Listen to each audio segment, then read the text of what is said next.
Hey, what's up, everyone? Welcome to the Timeless Gamer Show, where our games and our bodies may grow out of date, but our gaming experiences will forever remain. Hey. Watch out. It's timeless. And the show is now live on Facebook, YouTube, and Twitch. And for all of our old episodes, you know what it is.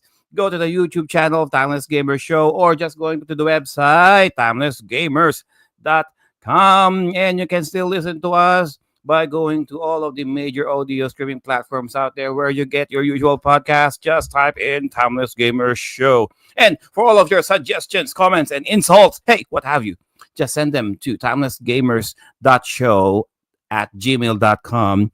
That's timelessgamers.show at gmail.com. And we're now going to use this opportunity to take our appreciation to BitMap Books and Streamyard. If you want to educate yourself with the history of video games by genre or by console systems, then the colorful picture art books from BitMap Books might be what you are looking for. Just use our link down below at the description, and or for all of you guys who are planning to have your own podcast, webinars, online meetings, user-friendly app by Streamyard might be the one for you. Just check out the Streamyard link down below in our description for a 14-day free trial. Say what? 14-day free trial. 2 weeks, guys, 2 weeks.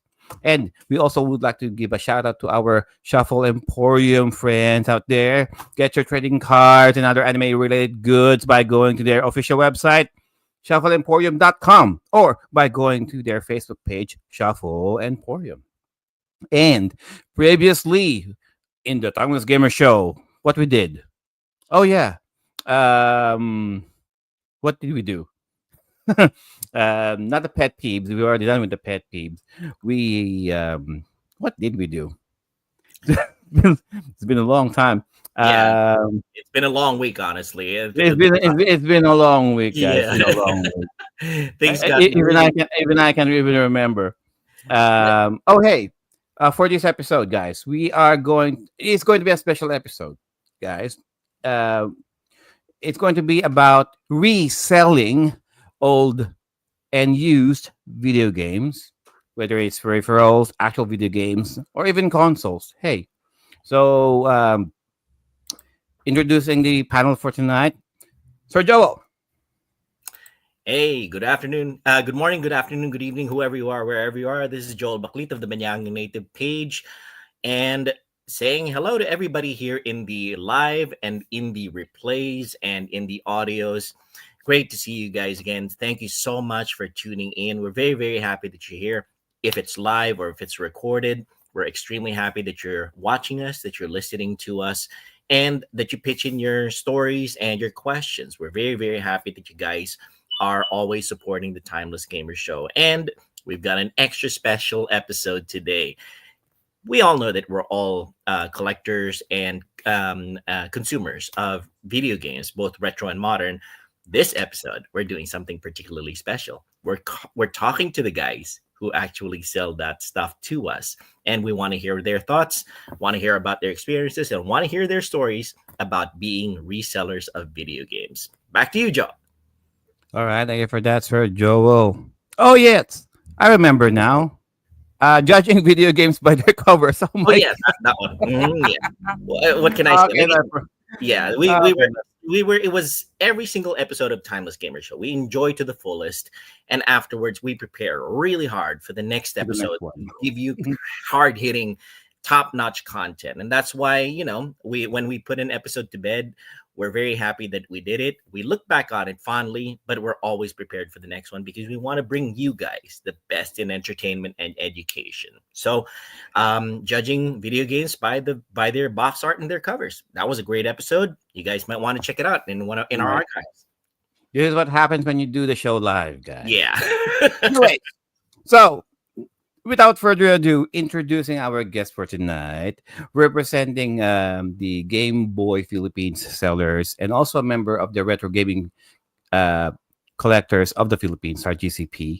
We got Sir Bernard Keiichi. There it is. Hello. Good evening, guys. Good evening to Hello, everybody. Sir Bernard. And of course, and this one you guys might already be familiar with, representing the United Kingdom and the proprietor of Bygone Games. So Viraj Kathwadia.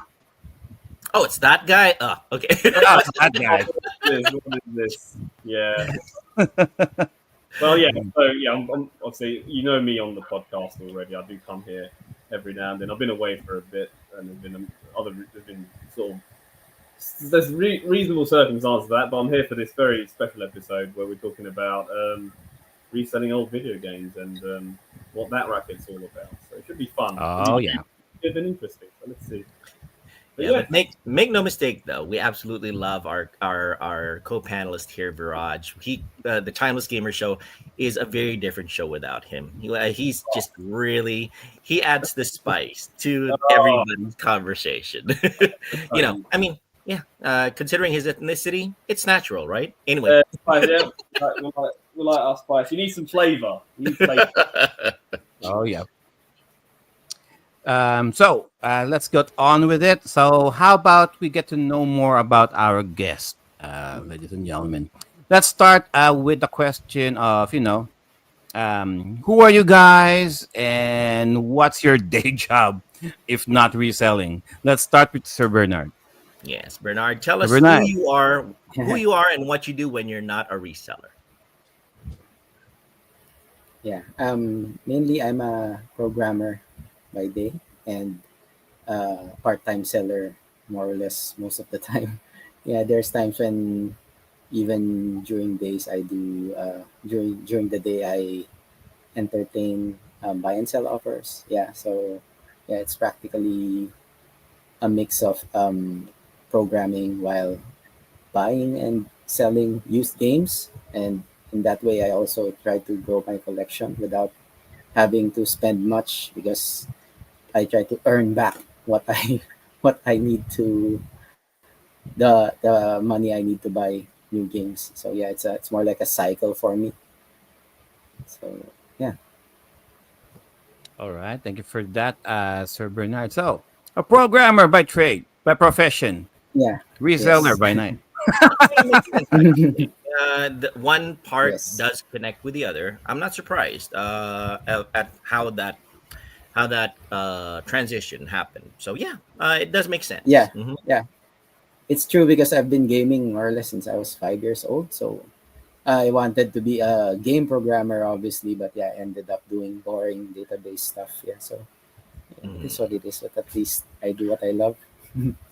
It's still very much related, though. Somehow, Yes. the video game realm cannot possibly function without the computer programming and database side of it, anyway. So yeah, very good. Yeah. All right, thank you for that, Sir Bernard. And how about Sir Viraj right there? Tell us who you are, just to remind people who you are, what you do. Yeah. So obviously, those who tune in on the show regularly, you might have heard or me say I drive trains for a living. So I'm here in London. I drive trains. That's my day job. But on the side, every now and then, I'll buy and sell retro video games across various markets in the United Kingdom, where feasible. If my day job employee gives me the day off to go go traipsing on the weekend, if they can allow it. But yeah, that's what I do, and I do it for fun. And I've done it nearly about 2 years now. It's come up to 2 years. I started doing this. Yeah, that's fundamentally it. Uh, yeah, not really much more to say than that, is there? Hmm, okay. Well, like Viraj said, he's a professional train sim player. So Well, no, no. but no, I actually, I travel. It's the London Underground train service in London, the Metro service. Mhm. That's basically it. So Not he's a transport professional. the That's trans. what Viraj is. Okay, Yes. I don't know. Well, yes, I'm a professional, but yeah, my job is to get people from A to B. That's Mhm. what it is. Yes. And yeah, I do From take. point A to point B. You can also say that Viraj will do very well as a wheelman for one of those getaway situations. Anyway, Well, so but driving a train is very different to driving a there car. you Driving a go. car is much harder, I would think. Because you've got to worry about all the other people on the road. The train is just you in the permanent way, isn't there? Big which one. is quite interesting, actually. Most people's experience is driving cars or driving trucks. Mm. Raj's experience is very different, so he can certainly tell us stories about that too. But You yeah, could let's stick to the topic at hand, which is reselling games. Maybe there'll be a train sim episode, and I say, well, this sim doesn't equate to how the trains will I mean, operate. yeah, watch out for that episode, guys. Everybody in the Timeless Gamers Show audience, wait for our special episode of Viraj discussing I how would, train sim video games I would are, argue. how close they are to actual driving actual Or train. maybe, or maybe a what? A program simulator, a programmer simulator. There. What? I There would is have such to a say thing now, I think, right, Bernard? I think there's a few programmer video game simulations nowadays out in the market. But yeah, all right. Yeah. So let's get into the meat and potatoes of the show, the Jenna Joe. All right. So for our guests, we got some questions here. So we'll start with Sir Bernard and then Sir Biraj. That's going to be our cycle. So for the both of the gentlemen right here, what inspired you in video game resale? Sir Bernard, let's go to you first. Yeah. Yeah. I guess what really made me do this, I'd say about a dozen or so years ago, is because mainly I don't have money to spend on games. Uh, Let me explain that. I have a salary, of course, but yeah, it's not my salary. It's my wife's salary. So I cannot I cannot spend a dime of that. Yeah, because Yeah, I'm very true. yeah We it's our wife's salary. We get an allowance out of it, right, yeah Bernard? yes. What if you marry It's better. sugar mama? You'll be all right. You know what I mean? You just say, look, Yeah. daddy needs some money. Give me some of that love, you know. But you know, Viraj is a little bit ignorant about the mechanics of. no, I am But yes, continue, Bernard. Yeah. So mainly that's what brought me to do this. It's because I want to buy games, but I started having some, and then ended up trying to sell what I didn't need to, or what I didn't want to play anymore, to buy what I want to play. And yeah, it just started small. I only had about a handful of games initially, and then yeah, eventually it grew and grew. And then there are times that I tend to get, for example, I see a bundle, say a big bundle with about 20 or so games, and I only need two or three of the games there. I tend to just buy the bundle and take the cost, and then resell the others that I don't need. Of course, for profit, I try to choose my bundles wisely and buy, of course, the good priced ones. And yeah, that's it. That's just really what made me do this, is because I wanted to um, have my own income to circulate for this hobby. Yeah, because it's, as you know, gaming is an expensive hobby. It's not really something that you can just go in and yeah, I'd say I like to buy all of the things that I like to play, but yeah, that's impossible in this. Yeah, of course, money aside, time is also something that's really hard to get Mm. when you're working. Yeah, you have kids, so yeah, I just play what I want when I want, and yeah, reselling really helped me a lot in this case. Well, All right. Thank you. same question goes to Viraj. How did you get your start with selling video games? What's your background on how you began your journey as a video game seller?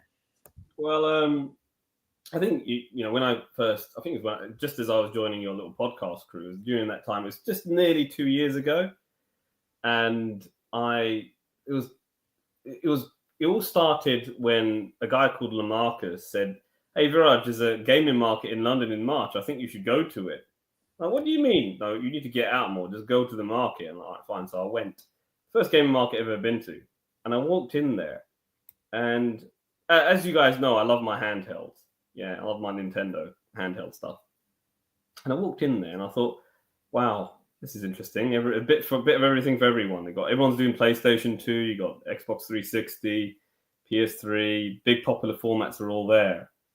And I was like, wow, okay, this is really good. Mega Drive, you know, you have Super Nintendo, you have everything, bit for everyone, complete in box stuff as well. But then I noticed that these traders that have like a very small Game Boy library. And I was like, well, what is this? And they have them in tatty boxes. I look at these tatty boxes and I'm like, what is this? You know, and I'd see so many sellers selling games that are in broken boxes, ripped, torn, sticker damage, residue, tat. I'm thinking, as a collector, I don't want to buy this rubbish. What is this? And I thought, this is a disgrace. I ended up buying something there that day, and that was a Mega Drive Mini I bought, and because I learned about the hacking advantages to that. And that's another story altogether. But I thought, okay, and I went home. I thought, this collecting lark, Viraj, do you really care about it? You haven't played these games in over 10 years. Yeah, they're sitting there on your shelf gathering dust. I mean, I loved them as a kid, but well, not a kid, a young adult, I should say. And you've beaten these games, and you're not gonna. What are you keeping them for? You know what? I mean, they've gone up in their value, and that's it. Why don't you just sell them and give somebody else a chance? And in all fairness, like, I wasn't getting much joy. I'd have to create more and more space of like, where am I going to put these video games? And I had a chance in that life, because I've bought my home, I've got my own place. I'm thinking I could be one of those people that just have shelves of games and store it. I'm thinking, no, I don't want to do that. That's not me. I can't be bothered with that. It's a lot of maintenance. I'm not going to do that. And you know, this stuff that I had was complete in box Nintendo stuff. And I knew that the value of this stuff. That July 2023, I said, Dad, I want to sell these video games. I don't need them anymore. And that was part of my collection that I went there to sell. And it was Game Boy Advance, predominantly Nintendo DS. I did really well. I'm not going to say talk figures, but I did really well. And I thought, oh, wow. And then I thought to myself, well, I could use some of this money I've made, pocket some of it, and then just buy some other stuff and then resell that. And I know how to find stock. I'm very resourceful. I know where I can go and do this stuff. This could be something could be a hobby I could monetize. And one of the things that I immensely enjoyed is, okay, yes, there's making money out of this, but there's also the fact that I'm bringing so much joy to people who missed out on certain games. And I'll always remember this moment that happened last year. Sorry if I'm answering the question too long, but when that girl picked up that copy of Pokemon Crystal complete in box, and she was very emotional, because where she lived in the UK, in Doncaster up north, maybe there aren't as many shops that stock this stuff. And she was happy to part with the small fortune which it cost, but she was so emotional and she took it. And there are people that have got really emotional when they see some of the stock that I have, because it's very rare, very hard to find. Sometimes it's a case of, I had this game as a kid and thank you for looking after it. So, you know, I got a kick out of that. You know, I got a huge kick out of making people happy. And fundamentally, I'm selling joy. I feel I'm doing a good service. And yes, it's making money. And yes, it's bringing joy. And that's what, it was like a fever. As soon as it started, I had to keep doing this. What can I do to make it better? What can I do to make it better? So to answer your question, yeah, I went there first time, saw what was missing in that market. I thought I could facilitate the need for a collector like me who cared. I didn't care anymore, but I knew there were loads of people that did care. And I got a kick out of being the Nintendo handheld guy. And that's what I'm known as, Mr. Game Boy, when I go to these markets. All the other traders know me as that. And they like me because, seeming as I don't encroach into the selling, like I don't sell the same stock they do, so I'm not their direct competitor.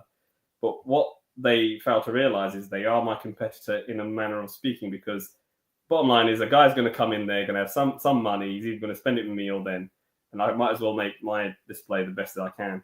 But that's a different issue altogether. But yeah, fundamentally, I wanted to do something that I'd enjoy, because even though I drive trains for a living, it's not the most mentally stimulating job. You know, it's quite monotonous and repetitive. Yes, I get a joy in that, but it's not tasking my mind, and I needed to do something to keep my mind active. You know, our friend here, you know, Bernardo has he's a programmer. At least his mind has been active in his day job, right? He has to think and problem solve. There's not much of that going on, only if something goes wrong with the train. And I knew I had to do something to keep my mind active. In addition to this, my father was retiring that year, and he didn't really have much of a retirement plan. So this helps keep his mind active. It keeps him going because we do it together. So it's something that father and son do together. Yes, we make money and that's fun, but we also make a lot of young people happy. And that's the key thing. All right. In Viraj's case, it's a matter of altruistic capitalism and family bonds, shall we say? Yeah, It's why a not? it's a it's a really really good combination on Viraj's case. And I just realized something, Joe, that both of our guests today deal almost exclusively with Game Boy stuff, with handheld video games. Both Viraj, his specialty is handheld video games like Game Boy stuff, and Bernard is a specialist also in the Game Boy Philippines arena. But it's a question of We Bernard. should Do you be limit friends on yourself? this. We should be friends. We should change notes. Exactly. Yes. Exactly. You guys should. After the show, you guys should exchange contacts. Let me ask Bernard. Are Sure. most of your stuff Game Boy and handheld stuff, or do you have a variety? No, I'm mostly a variety. Mm. I get whatever I can. I sell whatever Mm. I can. So, Okay. but I do tend to avoid selling consoles. Mm. I mostly focus on just games. But yeah, when I do get some consoles sometimes. But Mm. yeah, priority is games because Mm. I think All they're right. And easier to since we have sell. Bernard here, we might as well start him with a question from Miss Eileen. We'll start him, and the same question will be tossed to Viraj as well. The first question that Miss Eileen, one of our favorite co-panelists here in Timeless Gamer Show, who unfortunately could not make it because of certain situations regarding um, time, not time. Well, For whatever. help. Yeah. She tossed in a question that is very relevant to something that pops up whenever we go shopping for video games. For Bernard and afterwards for Viraj, do you always break even during selling events, or are there times when your sales weren't enough to even cover the cost of the table and overall cost of logistics? Bernard, you go first. Yeah, Break even. yeah. Do you? Most of the time, yeah, I do break even, and at least yeah get some earnings to cover the expenses, the costs. Yeah, but I know that's pretty normal for in my case because as I mentioned, I only get stock from marketplace and from some other. I mean, I don't really have a solid source, so I'm not like the other sellers here who regularly get complete in box stuff and really expensive items.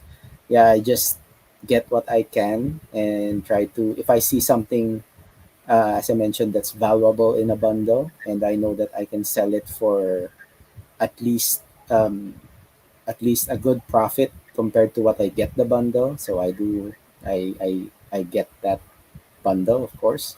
It's just that there's times, of course, when turnaround on events do not it's not what you expected.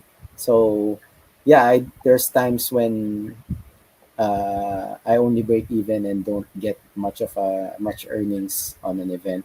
I do I do recover from that by selling online, of course, in Facebook and yeah, in the marketplace, but mostly via the groups that you mentioned in Mm. Game Boy Philippines, RGCP. Yeah, and yeah, also I do have several exclusive, I mean, contacts that, for example, I get this particular game for this particular console, and I have a customer who I know likes to buy games for that console. I just offer it straight to them, and yeah, most of Right. the times I sell that way as well. So I don't really always expect to earn from events. I'm probably more there for the camaraderie with yeah, I get to talk to other Community. sellers. Yeah, Mhm. for the community with my friends that Right. are regularly selling on the events as well. So yeah, that's All mostly right. my take on that. All right. It's mostly the after party. Actually, the, uh, the Okay. after That's event true. party. Now, I same should know. same question goes to Viraj. Yeah. The question That's a is, very painful question for me to answer because the most. well, I mean, that's us here in Timeless Gamer Show. We're hard hitting journalists. Let's hear it from Viraj. I made a profit. Well, I made a profit at every single market apart from the last one I went to, where I made a £60 loss. And that's like, oh gosh, it was so dead. It was so dead. Like the guy who ran it, I worked with him before, and I don't know. It's just his markets. I did started to do well in, and then it's just started to go downhill. So I think, you know what, I might not. He's a different organizer for these events. And he didn't promote it as well as probably he should have done. Maybe it was the location because it was in Camden Town in London. I didn't have the sort of buyers that I wanted, didn't have the volume. Whereas Replay Events, which is the main company in the United Kingdom that do all the gaming markets, they're the main one that promote it and get the serious collectors in. And I thought, why not go to Camden? Because it gives me some exposure. It's in London. It's my backyard. And I did get to talk to a lot of people. So there might be future buyers because there were some things they were interested in terms of not just the handheld stuff I sell. I sell like these modded minis that I'm sure I've mentioned on the show before, and I have to go through them maybe later. But these Mega Drive minis and SNES minis, I've modified them. They have the whole library. I have a TV set up so they can see how my display looks. And obviously people are interested, but then I am considered at all the other markets, and they do know me. They say, you're the high end. That's what they say to me. So my average transaction value is about £65 a game. Okay, so let that sink in for a second. So I do have that. I do cater for that customer. So that can also be the case. If you've got a demographic of people that are buying stuff from you that don't Quick have... translation, Joe. That's how much, Viraj, per your average transaction? £60. Yeah, translation, Joe. How much that goes into Philippine pesos? Well, because dollars is the most widest used currency. So I know it's $1.33 to the pound right now, isn't it? No, but it's more a case of because our audience is comprised a lot of Philippines. Holy shit! It's like it's almost 4,500 pesos. 4,500 pesos, Philippine pesos per every transaction that Viraj does on the average. Average transaction. On the average, yeah. Mm-hmm. On the average. Mm-hmm. How about that, Sir Bernard? 4,500 pesos. Well, no, there's times. Do we make that much in average, Sir Bernard? 4,500 pesos per customer or per event? That's his average per transaction. Per transaction.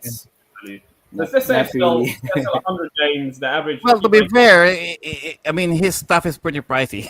Yes, Viraj's stuff is collector's all stuff. Game Boy Advances, most. Yeah, we're talking like complete in box with manuals, complete in boxes and everything. Yeah, so it makes sense that Viraj pulls that average transaction. At this market in Camden, though, I made a whopping loss though because it was like the table fee was what? It was what should I pay for the table? I forgot. Was it £75 for the table I paid? And I sold one Game Boy Advance game called 007 Everything or Nothing. Everything or Nothing, yeah. Mm-hmm. And then I sold this other game, which is a loose PS3 CD, which was, I think it was Marvel Ultimate Alliance, which is disc only. That was £3. I got it for nothing. So it was profit, but it just ate, like, if you're paying 75%, you made a loss. So that's the first and only time I made a loss. And I realized at that point, you learn very quickly. Let's stick to the big markets. Me and Dad agreed there. Whilst it was good to have the exposure, and sometimes it's not always a bad thing. There have been markets where I haven't made the profits I wanted now. I still made money. But there are buyers who looked at my stuff and they said, when we next, I haven't got the money now to buy it. I want to buy this Mega Drive of yours. I'll be in London like in 2 months from now. Suggestion, Viraj. Suggestion, Viraj. Start a layaway program. A layaway program. A layaway program where you set aside a game, the person, starts putting in money towards it, and at the end of it, that's when you deliver it to him. Anyway. Follow-up question, real quick. Sir Bernard, how much does it cost to secure a space in Game Boy PH? 500 pesos? Say, yeah, that's I guess in US dollars, that's about around $9. That's roughly £7, Sir Viraj. If you're able to sell in the Philippines, Game Boy PH, it's not going to be nothing but gravy for you. Yeah. £7. How big is this table? Because the table the pick I buy is 7 foot. Like how big? Like in meters? Seriously. I could buy they're don't want barbaric over there. They use this weird meter measurement thing, not like us, meters or feet, whatever. I still work it out, but yeah, good.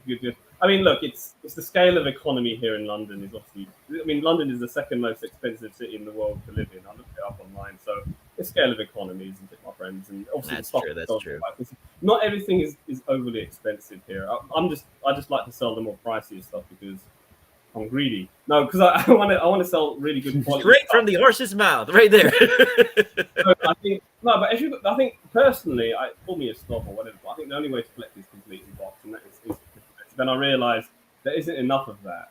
So is that. So I'm looking at the comment section here. So I've got Mr. Viraj from he's my second cousin from Indies. Nice, very cool. Viraj has fans. Bernard has fans coming in. We're very happy with that for you guys here in the chats. Thank you so much for being here. And our two celebrities are here in the show as well. Say hi to everybody, and we're very, very happy that you're here. Not just here in the chats, but also in the audio podcast. Go ahead, Viraj. Richard has made a very interesting point, which is he said he's in the chat here saying I'm more for collecting ISO ROM of game than actual media due to space. And yeah, that's something very That's seriously. You have to seriously consider in the Philippines. Yeah, I just want to say as a reseller, and I think a lot of people are a bit anxious talking about emulation and things like that with resellers. I'm for it because what's so great about emulation is it allows you to tour a game before you think, okay, you know what, this game is worth buying. Many years ago, as a kid, I didn't have a lot of money, and buying these Game Boy Advance games was expensive. Even back in 2003, it was £30 a game. And if you're a minimum wage earning, what, £3 an hour, which it was then for me, I had to work 10 hours just to buy that one game. And there was no demo back then, was there? And sometimes downloading the ROM and emulating on your PC or whatever was a good way to tour the game to play it. And that's still the same case today. And if you think the game is worthy of being in your collection, you've emulated it, you still get the money at the end of the day to make that sell. So I'm actually for emulation. And again, he makes a very good point about space. These things do take a lot of space. And even in the UK, he talks about temperature being a bit hot, warm. environment actually. You have to worry about damp and condensation. And one of the problems with cardboard boxes is if you've got a room, and the problem is a lot of these houses in the UK, I say a lot, a number of them aren't as well insulated, and you can get damp in homes, and then you get damp in the box, and you've got mold spots in there. So even when I look up for my stock, I have to be mindful of that. But no, Richard, Mr. Ortega, he's absolutely right. Very relevant point. Yes. Now Joe gets to toss the next question, and we'll start with Bernard again with his answer. Joe. So the second question right here, and I would like Sir Bernard to rant about this. I would like Sir Bernard to really take his time answering this one. What are the common challenges you have faced as a reseller, both on site and online? Very relevant question. Yes. Mm-hmm. Yes. Challenges. So yeah, challenges. Maybe online. I'll start with the online side of it. Here in the Philippines, particularly in Metro Manila, where we are, there's a lot of people going for stuff for sale on the marketplace, or yeah, mainly online. So that's probably my number one issue. Is it's hard for me to get stock from uh, the ones who sell online because there's a lot of people who are particularly my competition when it comes to getting Right. yeah, but as I mentioned, though, I also do get some bundles. So what I also try to do is if I see someone selling particularly a bundle of good stuff, and uh, there's a individual price, I try to make an offer for the entire bundle if possible, so that the seller will prioritize me. Yeah, but that doesn't really work, really always work as well, because I'm not sure if there's a particular, if Viraj is particular to the term of ninjas when it comes to selling. That's when you already have a deal with someone, and somehow another buyer makes an offer to him or her to get the items at at a higher Yeah, in the price. Philippines, I think we call them ninjas. Here in Yeah. We the call them UK, I bots, think they're called bots or snipers. I think, right, bots Viraj? and Oh, snipers. okay. Yeah. Well, you get people with shillers. They're shilling basically. Chilling. Oh, Yeah, yeah, there yeah. you. The Mhm. shillers. So Yeah. yeah, that happened to me once. There's a guy Hmm. who was going to sell me his entire Dreamcast collection, and he pulled out last minute. They said I couldn't. I'm sorry, I couldn't part with that. I'm sorry. I'm like, what? Were you serious? I was on the phone to him. Like, come on, man. We had a deal. This is on Facebook Marketplace. He said, Yeah. no, I'm sorry. I couldn't bear to let him go, or whatever it was. And I just got really pissed off. I got really annoyed. And I knew like he's not let it go. Somebody's probably giving him their better price. What we agreed. Anyway, it is what it is. It is what it is. But when you have an agreement with someone, it's not really good business, is it? So it happens. There's a little bit of disappointment there. But you know what? It doesn't matter because the way I look at it, and I want you to think about this as well, Bernard. I got to keep my money. I got to keep my money. I'll spend it on some other versatile ventures. Because guess what? There's more than enough games out there for everyone to buy. You buy something else and make money. You buy something else and make money on it. Good philosophy. Viraj So has a great I philosophy. never let it. I got a bit disheartened, and I thought the guy was an idiot for that. But I don't care. I'll do something else. And who cares? Dreamcast is a failed format anyway. You know what I mean? 10.1 million customers. Yeah, who's going to buy Dreamcast games? Maybe I should spend it on Game Boy Advance. 85 million Game Boy Advances sold worldwide. Yeah, that's a better investment to buy for a format that people actually still collecting in gaming. So sometimes I think that way. I do think that way. Even though Dreamcast has had a bit of a resurgence recently, same with Game Gear, that's had a bit of a resurgence too on Linux. But it's one of those things that people, one of these things where you should never look at a loss as something totally negative. You can learn from it. So we talk about, have you ever made a loss at a state plan? Yeah, I've learned from it. And it's good to make losses. It's good to have a bit of a hit because as an entrepreneur, which is what we are fundamentally, we're always learning from things and learning from what we can get right and what we can't get right. So it's just one of those things. But yes, getting the stock can be difficult, especially Game Boy Advance Complete and Box. And the reason I do this, the reason I've chosen this format out of all the others is because it's hard. Not because it's easy, because it's hard. Anyone can get PlayStation 2. I mean, the game came in clamshell cases. You have the manual and the disc in there. They're virtually almost complete, but the value is less. Like, there's so many PS2 games, it's a dime a dozen. You're not going to make a lot of money unless you're selling in quantity. You can make a lot of money. So, yes, and a rare game or whatever it is. But Game Boy Advance, I think there's something really special about that format, and it's a format that I know very well. If I know about the Nintendo handheld, it's a niche that I can slide into. And also, it's something where I don't get a lot of competition, because nobody wants to do it because it's so hard, it's risky, it's expensive. But I'll always say the risky and expensive stuff, the more risk you take, and you know this already, which is why you've also chosen the Game Boy on the handheld side, because not a lot of people might be doing this, and you have a huge customer base that people are ignoring. 120 million Game Boys were sold worldwide, 85 million Game Boy Advances. Nintendo DS, 140 million DSs. You have these many customers. Why are you not supporting a format for these successful formats? So that's a reason why I decided to go down this route. But yeah, to answer the question, was it difficulties we have, problems? What your challenges in Obviously getting the stock in and dealing with what Bernard had to say as well, but also the challenge can also be with my father. I do this, so I have to educate my father in how what works with what. So I have to say, well, the Game Boy, okay, is compatible. What will Game Boy Color and Game Boy work on the Game Boy? Game Boy Advance will play all the Game Boy games, and this is Game Boy Micro. Compatibility, teaching him and getting him to understand what works with what is difficult. And he's not. My father's very good at like the accounts and taking care of it and dealing with people who've worked in retail before. In terms of the games and how they work and all that, he's not all there. But whatever his failings are, I can always fill in for. And whatever I can't do, he can do. And he's very good at giving ideas, and he's very good at being dispassionate. I think one of my biggest failings is I get very emotive when it comes to games. I think, okay, I need to get this. I'm missing this game in my collection. I want to resell it. I need to buy more of this. I need to get this. Is a great game.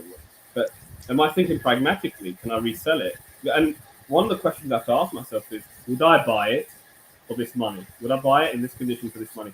These are questions I always have to ask myself. Who's buying this? Who's this for? So you have to think very, very, dispassionately. But you also have to look at the fact that this is a good piece of art. Is it worth this much to someone? Yes, it is. So these are very tough questions. And yes, there are times I get it wrong. There are times I get it right. But to be honest, I've got a knack of it, and I'm doing quite well from doing this. So yes, challenges. get in the Let me, pot. well, that answers that question, but a very quick follow-up to Bernard, though.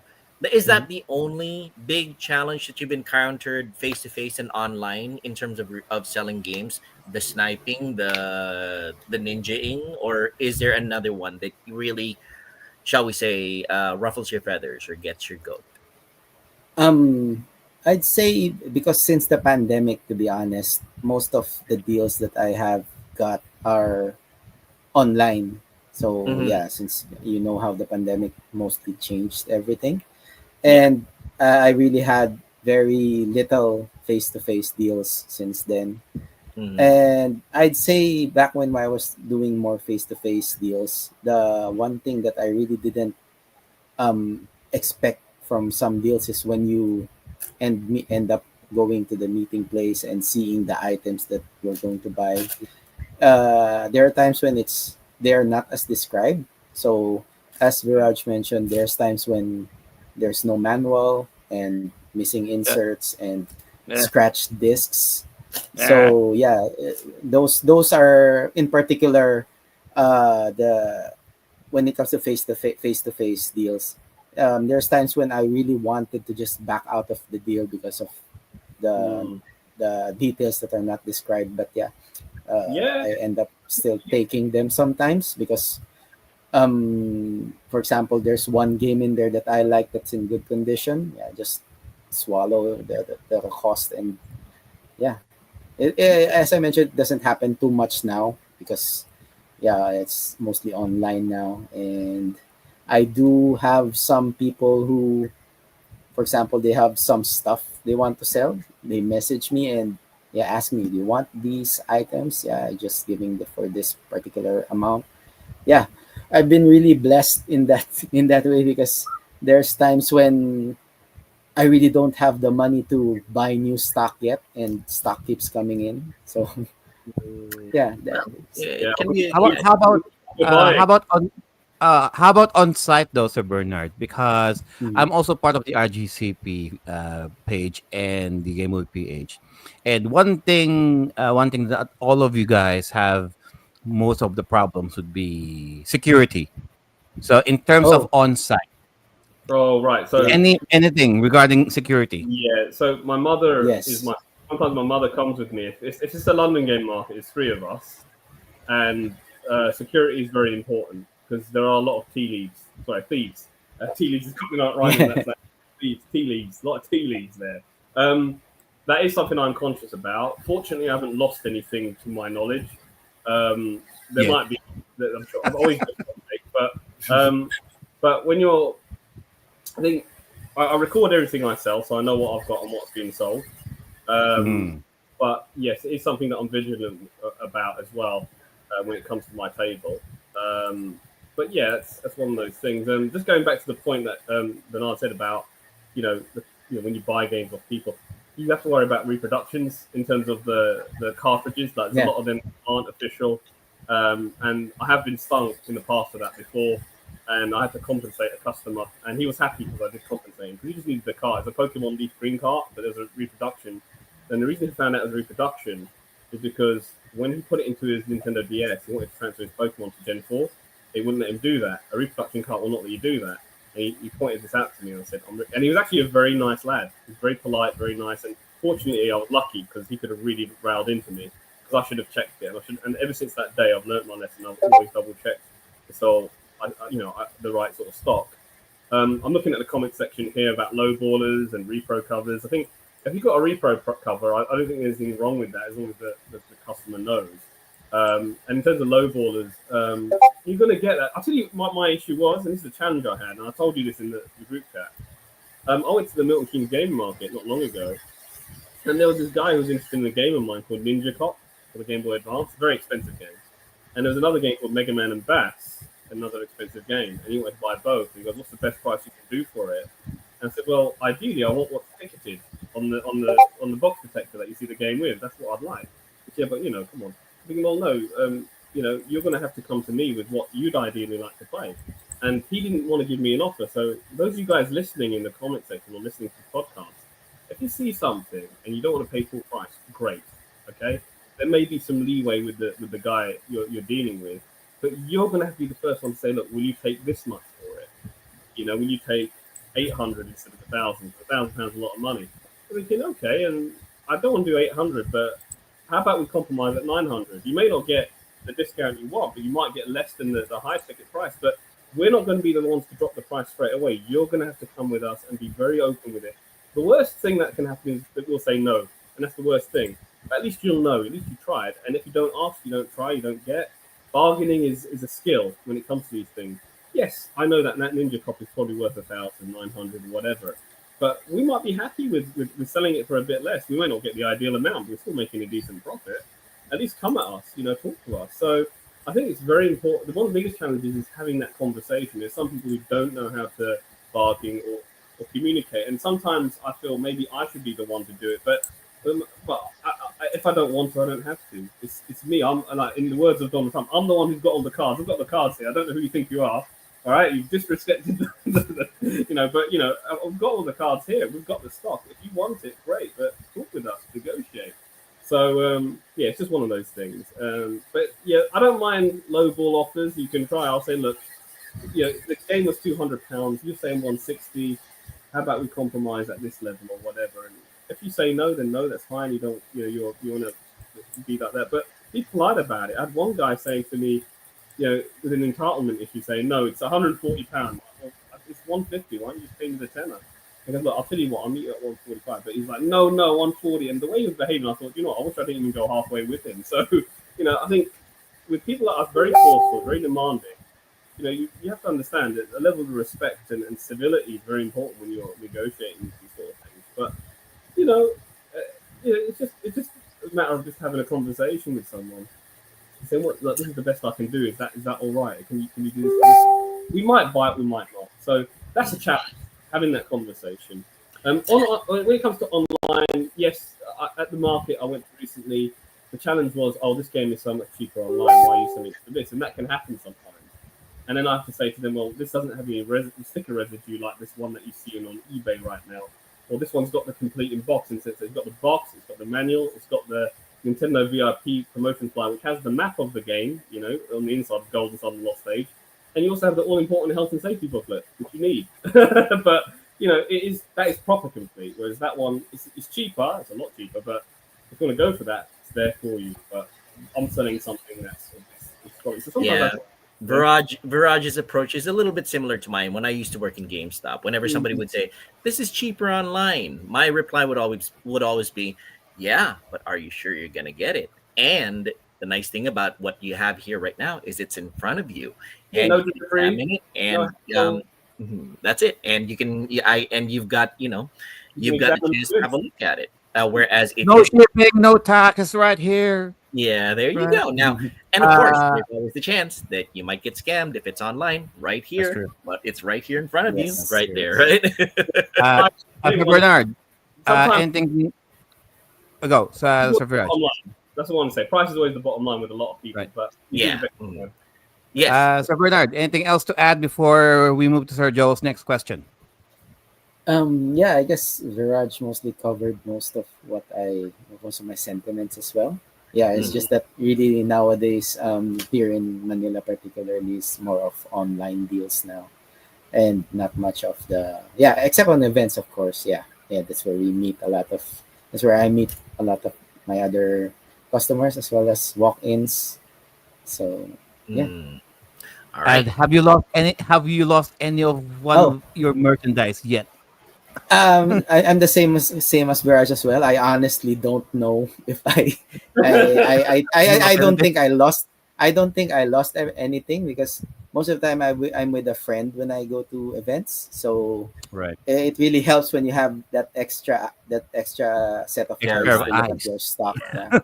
Yeah, whenever you're out and about or talking to customers, there might be some who try to take advantage when you're not focused on your inventory. So yeah, my friend mostly does that. So, and I guess all of the other sellers are also vigilant, so we help each other.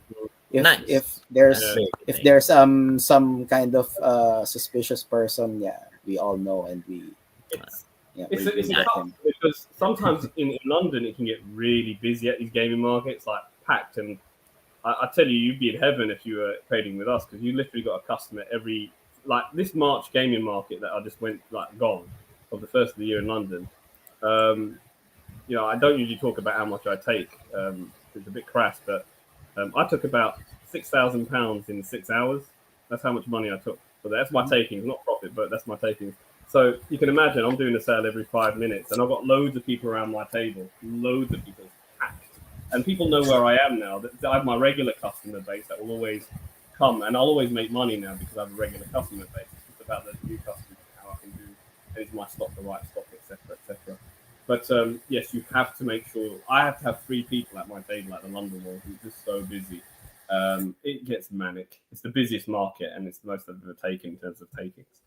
But sorry, I'm over to talk to somebody, but yeah, That's fine. That's fine. And that's the whole point of this conversation. We want to find out what the trials and travails are of a video game sellers. And because, you know, we're always of the from the point of view of somebody who's buying. This is our side. So we want to find out what's happening on your side this time. So next question, hard hitting, comes from Jose, also our panelist here in Timeless Gamer Show. His question is there a game or series that surprised you as being in demand or having a high value? Something that you had no idea would sell so well, that came out of left field, and you say, holy cow, I should have priced that better. Anyway, Bernard, I want to hear your side of it from the Philippine point of view first. Yeah, of course, Pokemon is the expected answer here. They really surge up in price. But I guess for mostly the other games, I'm really surprised of the value of RPGs most of the time. Oh my they're the God. ones who Right? 99% of the This time. guy is totally Right. responsible Yeah. for bringing up the price right Right. there. That guy right there. Yeah. Yeah. Recently, I think the anything that Falcom does, they're getting You're high right. prices, like the Trails, E right? series and East. the Trails. Yeah, Yeah. I want some games. I want some games in particular for the Switch that I don't have yet, like For those of you in the audio podcast, I'm furiously pointing downwards where Joe is right now. I'm pointing my finger right there at that guy. Yeah. Right? Oh no, because I remember I remember one of the first things that I bought from Sir Bernard was the Final Fantasy Mystic Quest, and and he nice. said to me, the only thing that's wrong, but he was very honest with me. The only thing wrong with that cart, it's a loose cart. The only thing that's wrong with that cart is that the battery is dead. So you can just replace it with a new battery. It's good as new. And yeah, I replaced the battery. Very hard to do for the SNES, mind you. Took a little bit of soldering, but yeah, I got it to work. Thank you, Sir Bernard. He sold it to me like what, 500 pesos for the Final Fantasy Mystic Quest for the Super Nintendo. Yes. Continue, Sir Bernard. Yeah, as I mentioned, RPGs, but yeah, it's not always, not all RPGs are that high. Case in point, that Final Fantasy Mystic Quest is just one of the black sheep of the Final Fantasy series. It's still a good game. Yeah, it's just kind of basic. Honestly, RPGs are the ones that I think are, you don't expect them to. I mean, you expect them to really be high in price, but there's times when even an RPG or an older RPG that wasn't popular before, you can see the Right. price of it go up in some cases. Example. So, I mean, because you already have your Final Fantasies, right? And your Trails. yeah. Uh, Anything on the what SNES, other I examples think would be? the Lufia series in particular, yeah, it's Luffy, yeah, pretty, yeah. Chrono Trigger's and gone up a lot on DS. yeah, Trigger. definitely. I sold that for Chrono Trigger. £150 recently for the Trigger. DS Complete. Yeah, You know, it's and very, so very what- high. So you don't think much of it, Sir Joel, but people buy this stuff, and even a lot of Square RPGs. I mean, you know, to answer the question and continue that point, yeah, Pokemon for sure. It's grossed 90 billion in the time of its conception. It's the highest grossing game run of all time. I didn't know this when I started. In fact, one of the biggest criticisms I had when I started selling my section, where's your Pokemon, man? Where's your Pokemon? Oh, I've got Pokemon Pinball, Ruby, and Sapphire. But no, they wanted Pokemon like the games. I thought, okay. So I've acquired and resold Pokemon, and all of them. And one of the mistakes I made, you can laugh at this, I don't know, you can answer in the comment section if you think I'm crazy or not. But I went to the trouble of opening the cartridges and soldering new batteries in the Pokemon game. So, and then I realized what had happened and why it was a mistake, because those who are buying these games are buying them completely in box, not to play the game, to put them on their shelves. They're not even bloody playing the things. And I went through all this headache soldering every game so they could play it new, but no, they're just going to keep it on their shelf. And I realized I'm not going to do that anymore. If I'm doing the loose cart, yes, that's the gamer who's buying it. If I'm going to sell it in the box, it's the collector who's buying it. I think, what's the point in doing that now? With all this trouble buying these bloody batteries, getting a game bit screwdriver, asking my uncle, can I borrow your soldering iron? Or my friend Andrew to help me with it. I'm like, what was all that for? It's pointless. Why do you even bother with this? So Gen 1, Gen 2 Pokemon games, I don't bother with. Gen 3, you don't need the battery unless you want those timed events. But I did do it anyway because you want it the way it is. But, Pokemon, just to give you an idea of just how well I do with Pokemon. Last year, I went to the Doncaster Gaming Market and in November. And I took about £5,000 in that day. And £1,200 of my sales was Pokemon. Just to let you know just how big Pokemon is. So Pokemon for sure. The other 5 franchises that I do well with is Final Fantasy. People just love Square RPGs, so I'll include Square RPGs with that. Mystic Quest, as has been mentioned, is an it's a novice RPG. If you want to start getting into RPGs, I'd recommend it. If anyone wants the first RPG you want to get into, that's a good one to get into. Otherwise, no. So Final Fantasy is another one. Legend of Zelda is another franchise that I do well with on the handheld side of things. So those 3. And obviously Sonic the Hedgehog, the Mario games, and Castlevania has done very well. Oh, yeah. Castlevania. So those are the 6 that I would say they're my 6. I always sell one of those game franchises at market, typically one of each. But the one that did surprise me was Pokemon. Maybe I was ignorant because I wasn't that much of a Pokemon fan. That's more my brother's game. I didn't think Pokemon was that big a deal. But as soon as I started to flip Pokemon games and sell so many of these things, great. I just have to be very careful about, because there's so many fakes. There are so many fakes, and there's some people trying to sell you fakes as well. So this goes back to a question where I've met some guy on Facebook Marketplace. Oh my god! And he's like, showed me what looked like it was what it was. When I examined it myself, I'm like, this guy's dodgy. So you just got to be careful with not getting a fake Pokemon game, especially if you want to. Not that reproduction Pokemon Gen 1 games are bad or anything. If you're going to play the game, great. If you're going to battle them, you might have issues because it's a repro. All right. But so, anyway, yeah, Pokemon. Toss out the next question then. John, your turn from one of our panelists or one of the people who tossed in a pool of questions. So we'll do this one more question before we do our break. Mm-hmm. Oh, actually, I'll ask this question and then we'll go for our break and then we'll come back for their response. Oh, cliffhanger. Sounds The good. next question. Sounds like a good The plan. next So let question. them think about it then. Okay. Yes. Let them think about it. What would be? Oh, okay. We'll read one from Sir Drew, from Sir Bernal Drew, from Japan. Okay. Are there any games you regretted selling, and why? There you go. Let that let's wait percolate. So any regrettable sale, Yes. for whatever reason. Mhm. Okay, so we'll come back for the response right after these messages from our partners, Streamyard and the BitMap. Don't go away, guys. Start your own online live streams, webinars, podcasts, online classes, and virtual presentations with Streamyard. By using Streamyard's user-friendly interface, you can also do simultaneous multi-streaming if you have accounts to Facebook, YouTube, Twitch, and other platforms. If live streaming is not your style, video and audio recordings are also available, especially with those who have variable and inconsistent internet connections. The finished output will still come out as clear and well articulated exactly as you originally intended.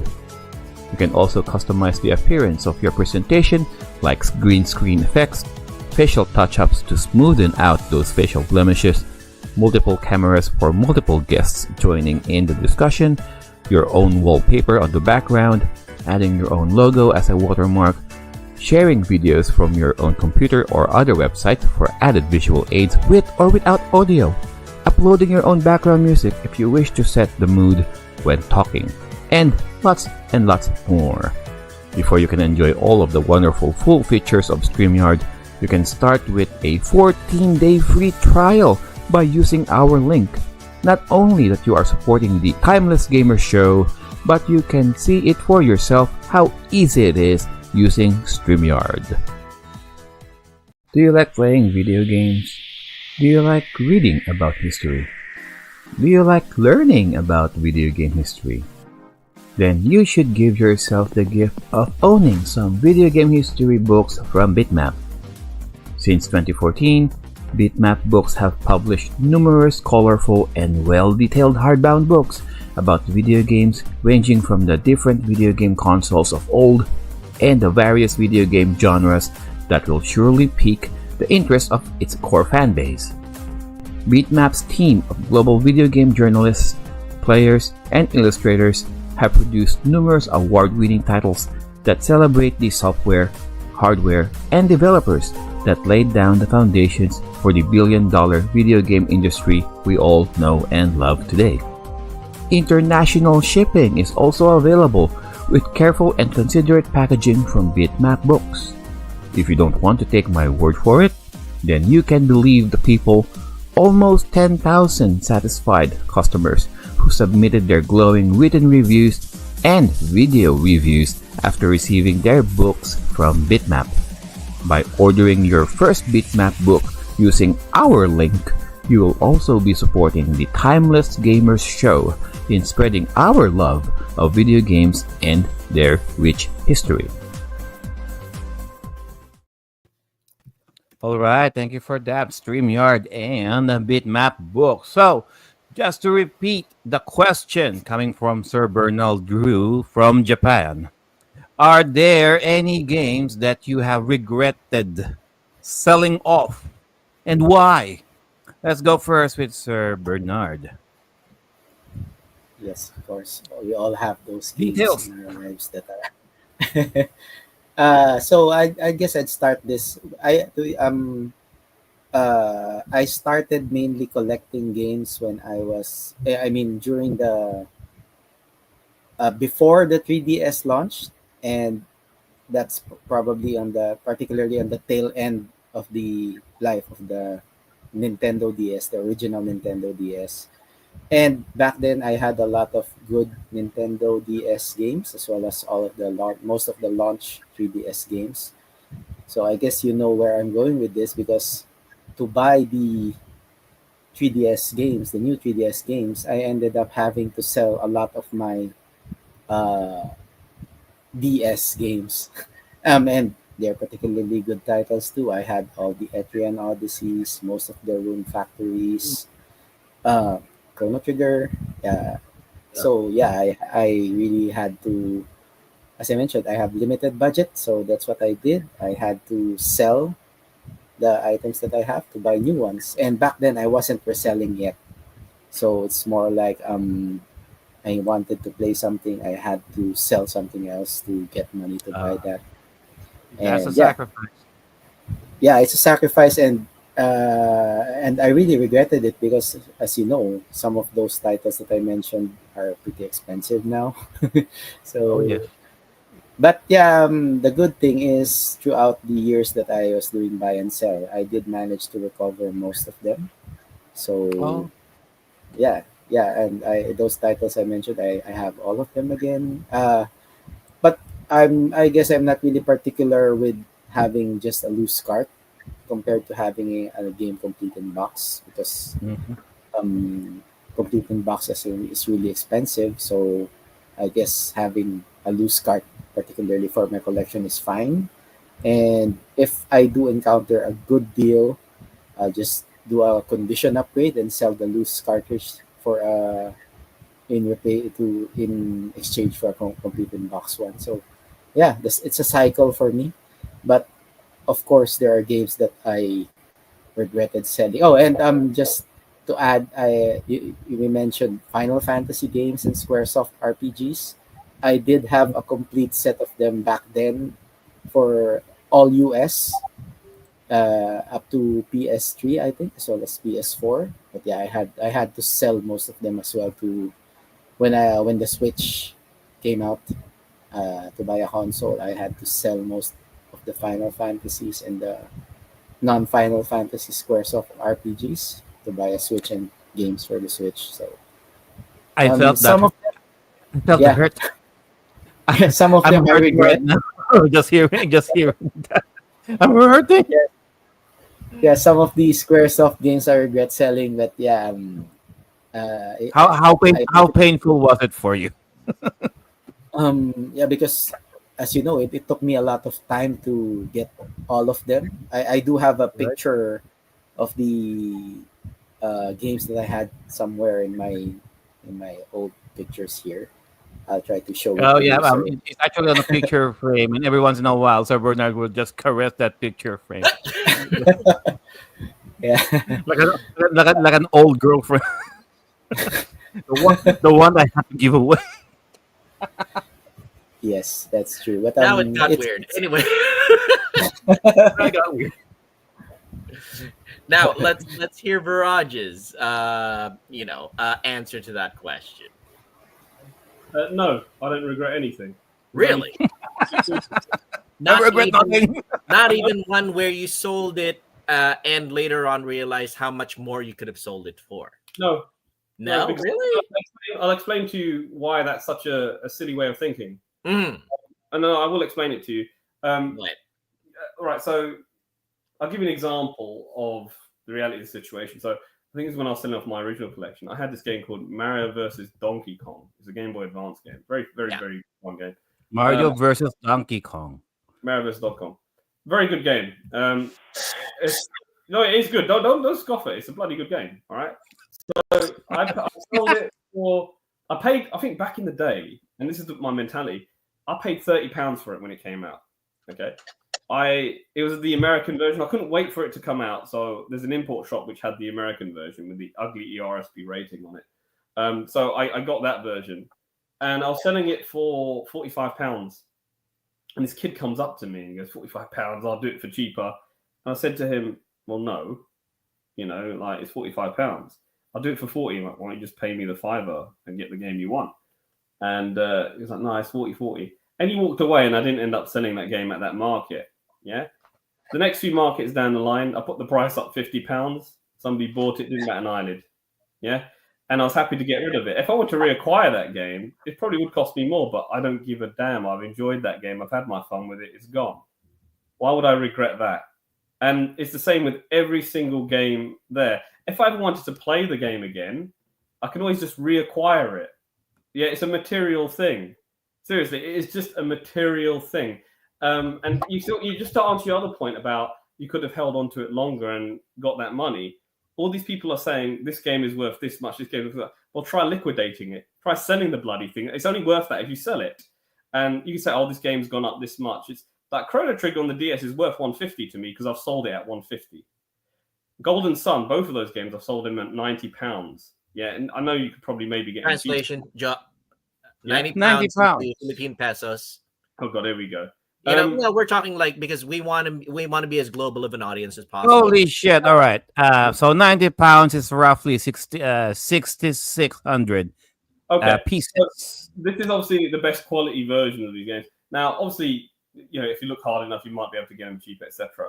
But the fact of the matter is, I don't attach sentiment to these games. I don't look at it that way. And I know Drew is who's asked the question. He's very sentimental. He loves his games.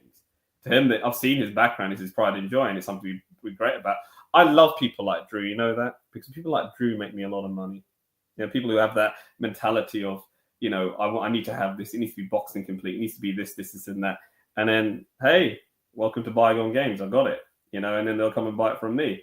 I personally don't attach a lot of sentiment to video games that much. Like I say, it's a material thing. I have no regrets, and only fools regret, like I say. And to sort of add to what Sir Bernard has said, he has a regret. I say he's got nothing to regret, because I'll tell you something, Sir Bernard. You had that economic. You're not from that economy where you could have, and you're not. This is not the first time I've heard your story where someone had to sell their last generation to afford the new generation.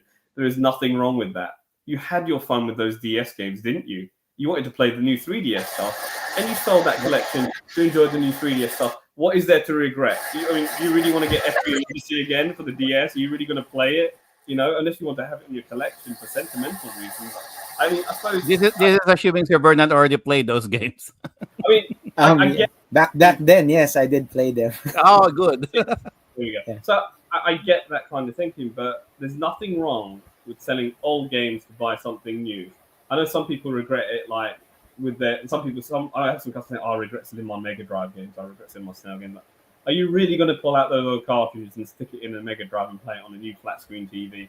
Are you really going to regret it that much? There's other ways you can game these. There's other ways you can do this now.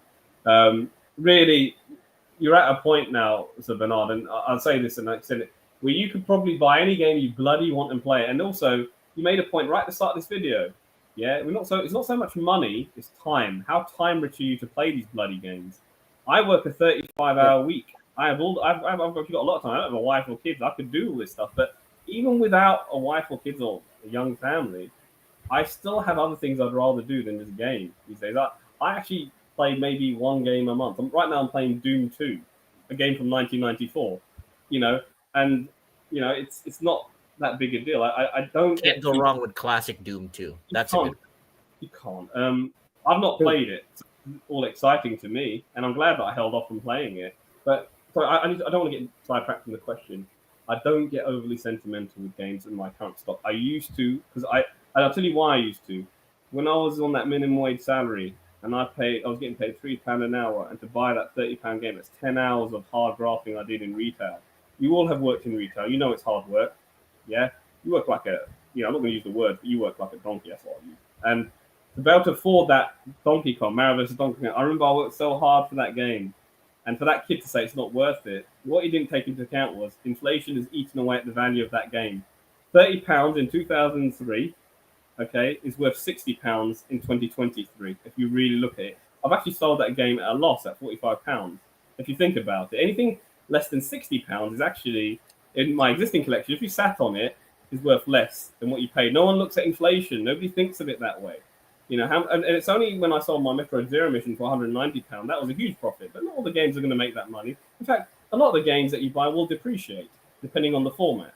And that's the reality of the situation. It's only when you're buying and selling quickly as you can, is it worth it. But I'm at the point now where I'm not into the whole collecting of big things. I think so Jose, he's on the panel, he said, what does Viraj collect? And what does he get sentimental about? I like the mini console. That's me. That's Viraj collects money. Collecting money is the best thing. With money, you can buy any of this stuff that you love. Exactly, yeah. I'm not having to go at, my customer base are people like Sir Drew, who have these big collections in the background. They love it. And if you get so much joy out of it, great. And if it makes you happy, great, because I used to be that way. But I have changed it. I've been through a metamorphosis. My life has changed, and I'm not so much about all that anymore. Different people want different things. And as a boy, I wanted to have all these things. And now I'm in a position where I can have it. I don't really want it anymore, if that makes sense, because I have enough wealth to do these things. But I know it would be a hollow experience for me to collect these things and game that way. As time has gone on, you know what I really enjoy, Sir Joel, when it comes to gaming? Playing with other people. Co-op or competitive.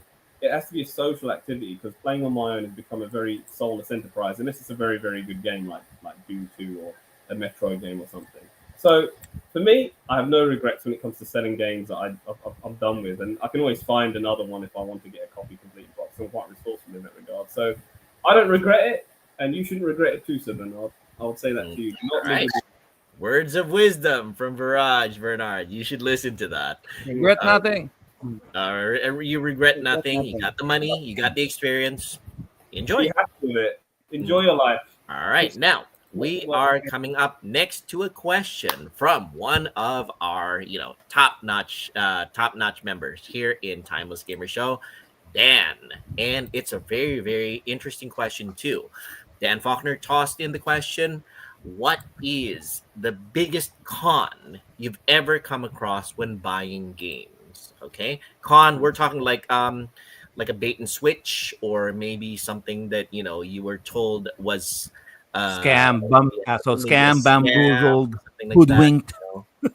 Yeah, that's let's Bamboo. ask Them up. yeah, let's ask Bernard. I want to hear his perspective from the Philippine seller's point of view. Have Oh you ever boy. been scammed or conned or something that you got tricked into doing as a seller, Mhm, or a buyer, of games to resell?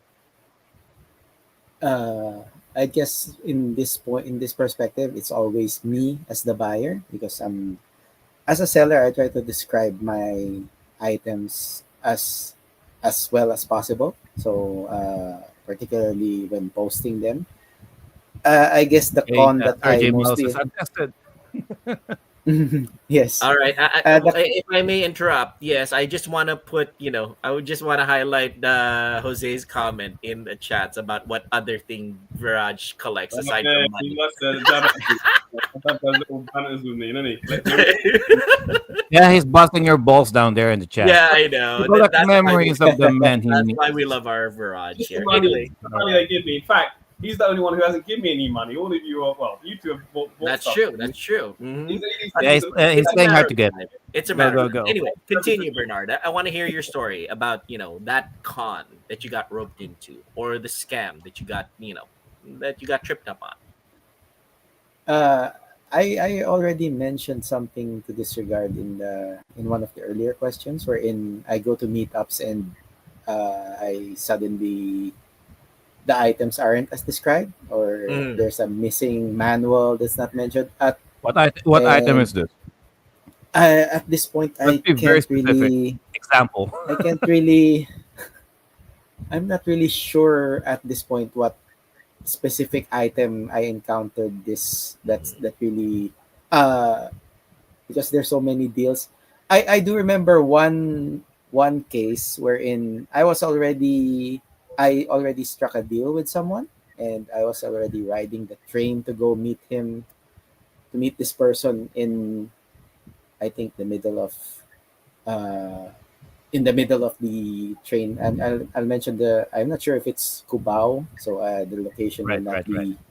will not resonate to Viraj, but it's pretty near when it comes to the Metro Manila area, because yeah, it's Metro Manila is pretty tiny. You can get to any place if you ride the train. You can get, Yeah, yeah, 30 to 45 minutes. You can get Yeah, anywhere. yeah. But if yeah, you yeah. drive, it takes you Uh, 4 hours. Okay. yeah, It'll yeah, take you that's out. true. Yeah. The item that I remember, it was the Kingdom Hearts 3DS Collector's Edition, wherein we already had a deal. What? Yeah, and I was on the way, and all of a sudden he mentioned that it's already sold to 3DS someone Collector's else. Edition. Ah. Yeah, Oh, that's the Mark of Mastery collection, Mark of Mastery limited edition. Yeah, I think that's it. So yeah, that's the Really? only item that's the item that I remember that was one of the bigger deals that I was supposed to get, and then suddenly it was sold already to someone when I was on the way to meet him. Yeah, so yeah, it also relates to the points I mentioned earlier, when you're going to a deal, it's either that or you're getting something that's not as described. Yeah, Hmm. so Okay. All right. That's heartbreaking, but yeah, them's the brick. Sometimes it yeah, happens where happens. even It up to the happens. moment when you're selling something, he's right. still trying to make a deal with somebody else. Anyway, Viraj, I want Yes, to hear that's your true. biggest con or scam that you stumbled into or couldn't get out of, either as a buyer or a seller. Hey, listen, what He has been sharing those stories in the group chat like way I before. complained. Well, I He's wouldn't say, he's he's been ranting quite a lot about those. Yeah. yeah, my disappointments, I should say. I wouldn't say I've been conned because, I'm nobody's fault, right? Well, maybe, I think I mentioned how I bought that Pokemon game, which is a repro, and I didn't notice it. But that was years ago. That was a year ago, actually, and I've learned from that. I think that was really it. I've learned like not to. It's just like one of those things. Like just look at the cartridge, make sure it's got the little indent on the sticker, Make sure it says Nintendo in the little grill there. Look at the back of it. Look at all the hallmarks that show it's a legitimate cartridge. So I think that was like a year ago, that Pokemon Leaf Green. I think that was really I haven't there are people so Bernard said, there are people that I've met like via Facebook Marketplace trying to sell me some cheap some tat, and I wasted all that time going to see them. And one thing I hate, money's one thing, but time, I hate having my time wasted as well. I value my time. I thought this SOB didn't have the decency to like it's just so shady, and I've learned not to do with these shady people. Whilst Facebook Marketplace is great, you can get some great deals. Make sure you look at things with a discerning eye before you go. Make sure you ask the right questions before you meet up with someone.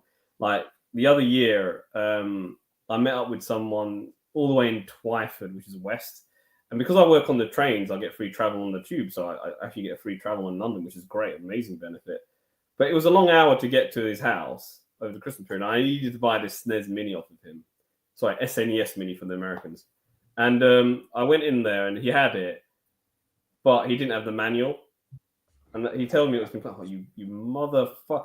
And the thing is, the thing is, this was such a high demand product. I had to buy it because I bought, as you are aware, I modify these units and I do really well from it. I modify SNES Minis, put the entire library of Super Nintendo, NES, Famicom Disk System, all the Game Boy lines in there. Everything's in. It's a really nice build that I have.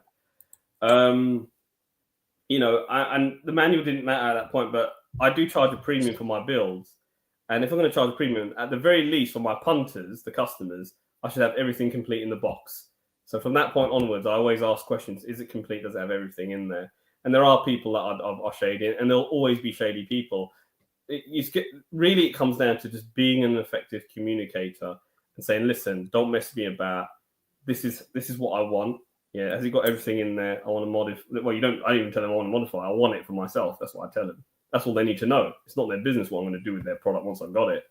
And we make the deal. I get it, but just make sure you look at things with a discerning eye and get it. There are little minor regrets, like there's something I bought and I thought it was all great, and one of the box flat bits was broken off. I thought great, stuff like that. But these are minor little things. These are trifles, my dear, and we learn from them. That's what I will say. But I personally haven't been conned that badly to the point where I haven't been able to make that money back. That's really the key thing here. Probably because I play it safe, and the risks I take it's a long game I play sometimes. There are games in my library that take me 6 months to sell because they're sometimes you just have to come across that customer that's going to buy it. But, I wouldn't say the biggest con. Yeah, you just got to worry about making sure that the games you buy are legitimate and not cheap reproductions, which are not the real thing. And I'm talking about the games themselves, not the boxes around them, the games themselves. But other than that, no, I've never really been conned that badly yet, or fortunately. Yeah. I'm always vigilant, and in this racket, you got to keep your eyes open, and you have to ask the right questions. That's what I will always say, and that goes both ways with customers listening. Everyone listening, ask questions before you purchase things. Always ask the seller. And I remember this one time when he was ranting, and this is not really a con. Per se, with Sir Viraj, and I think Sir Bernard might relate to this as well. Shipping. I remember when Sir Viraj was ranting about the shipping people destroyed one of his items. Oh yes, I forgot about that. Sir Bernard, have you had an encounter with shipping people? Oh man! And then your customer was like, "Oh, this, that. The packaging is this and that." Sir Bernard, and then Sir Viraj. So basically, I got it free, and it was Kingdom Hearts Chain of Memories, and I think it was Golden Sun was the other game. And the guy actually had box protectors. Bless him, he put box protectors with the game, which I'd always have to buy him. And it came in the package. He just bubble wrapped, and he did have a box in the thing. What the shipping company did was I don't know what they did. Apparently, they removed the box and shoved it in there, or they must have damaged it really badly to the point where the goods were crushed. Like I've never seen. Like you saw the indent of it was in the box protector couldn't protect it. It had literally gone boom into the cardboard and crinkled it. And unfortunately, the stuff inside the cart was still fine, but it creased the manual and everything. I was shocked. I thought, what is this? I told the seller straight away. who was happy to shift it to me, and he apologized profusely, and he just took it up with the delivery company, and he just gave me a full refund. So I got those games for free now, but they're in such crap condition. I had to. What my father does is he gets an iron out, and he opened the boxes up and ironed it, so they actually look really okay now. But even then, it's a crinkle cut game. It is a crinkle cut game. It was terrible. It's upsetting, but that's not to do with the seller. It's to do with the courier company. Another issue as well is I sold £750 worth of Pokemon to one guy in Ireland. He's a lovely guy, and it took the shipping company over a month to deliver it. And we were wondering. Well, I was worried it got lost in transit. I'd insured the parcel, which is a good thing. And it's only when I put the claims form in, because it looked like it had been lost, did they wake up and find the parcel and they shipped it to him. It was at the airport, So I tell you, when you do international shipping, you have to be on the ball with it. And I think at that point, I'm like, I'm never going to ship international stuff that expensive ever again. I'm going to have to keep it to the limit of £250 maybe. £750 is a lot of money for 2 Pokemon games. It's only 2. Right. Yeah, that's how expensive it was. 2 Pokemon games what you paid £750 for. But anyway. But they're really good copies. So Bernard, shipping, and I know you know this because we use a lot of shipping companies in the Philippines, in Manila. Yes. Any stories? Personally, for when I ship, I make sure I package everything well. But yeah, you're right that it can't be avoided that sometimes the couriers damage some items. The worst that I sent something into a customer and the items got damaged is mostly just the jewel cases for CDs most of the time, because as you know, they can crack easily even if in that case I did package the item well. It was really well packaged, and it was right. I even put I even lined the plastic. I even lined the plastic envelope with cardboard so that it would reduce the shock. Bubble wrap it still got damaged. Bubble wrap and cardboard, and it still got damaged. There's a trick with that. So with jewel cases, I've had issues with Final Fantasy 7 and 9 recently. I've had to return them back to somebody who shipped it to me because it was mint. I was really angry when it came. I thought, you idiot! Why? I told you to ship it nicely, but no. But he did take the instructions, which is inside the disc holding areas. Get a sheet of bubble wrap and put it in between. Because what happens is that it will shake and the spigots that hold the disc will break off and the plastics will break. That's happened. So it's always good to have a sheet of bubble wrap between them. Bubble wrap around the unit to the point where it's really thick, and make sure you put it in a hard cardboard box so there's no pressure damage, and put fragile tape on it. That's the key. What is a lot of these people just don't follow that instruction. And I write this instruction to these people who I'm buying it from, and they don't even follow it.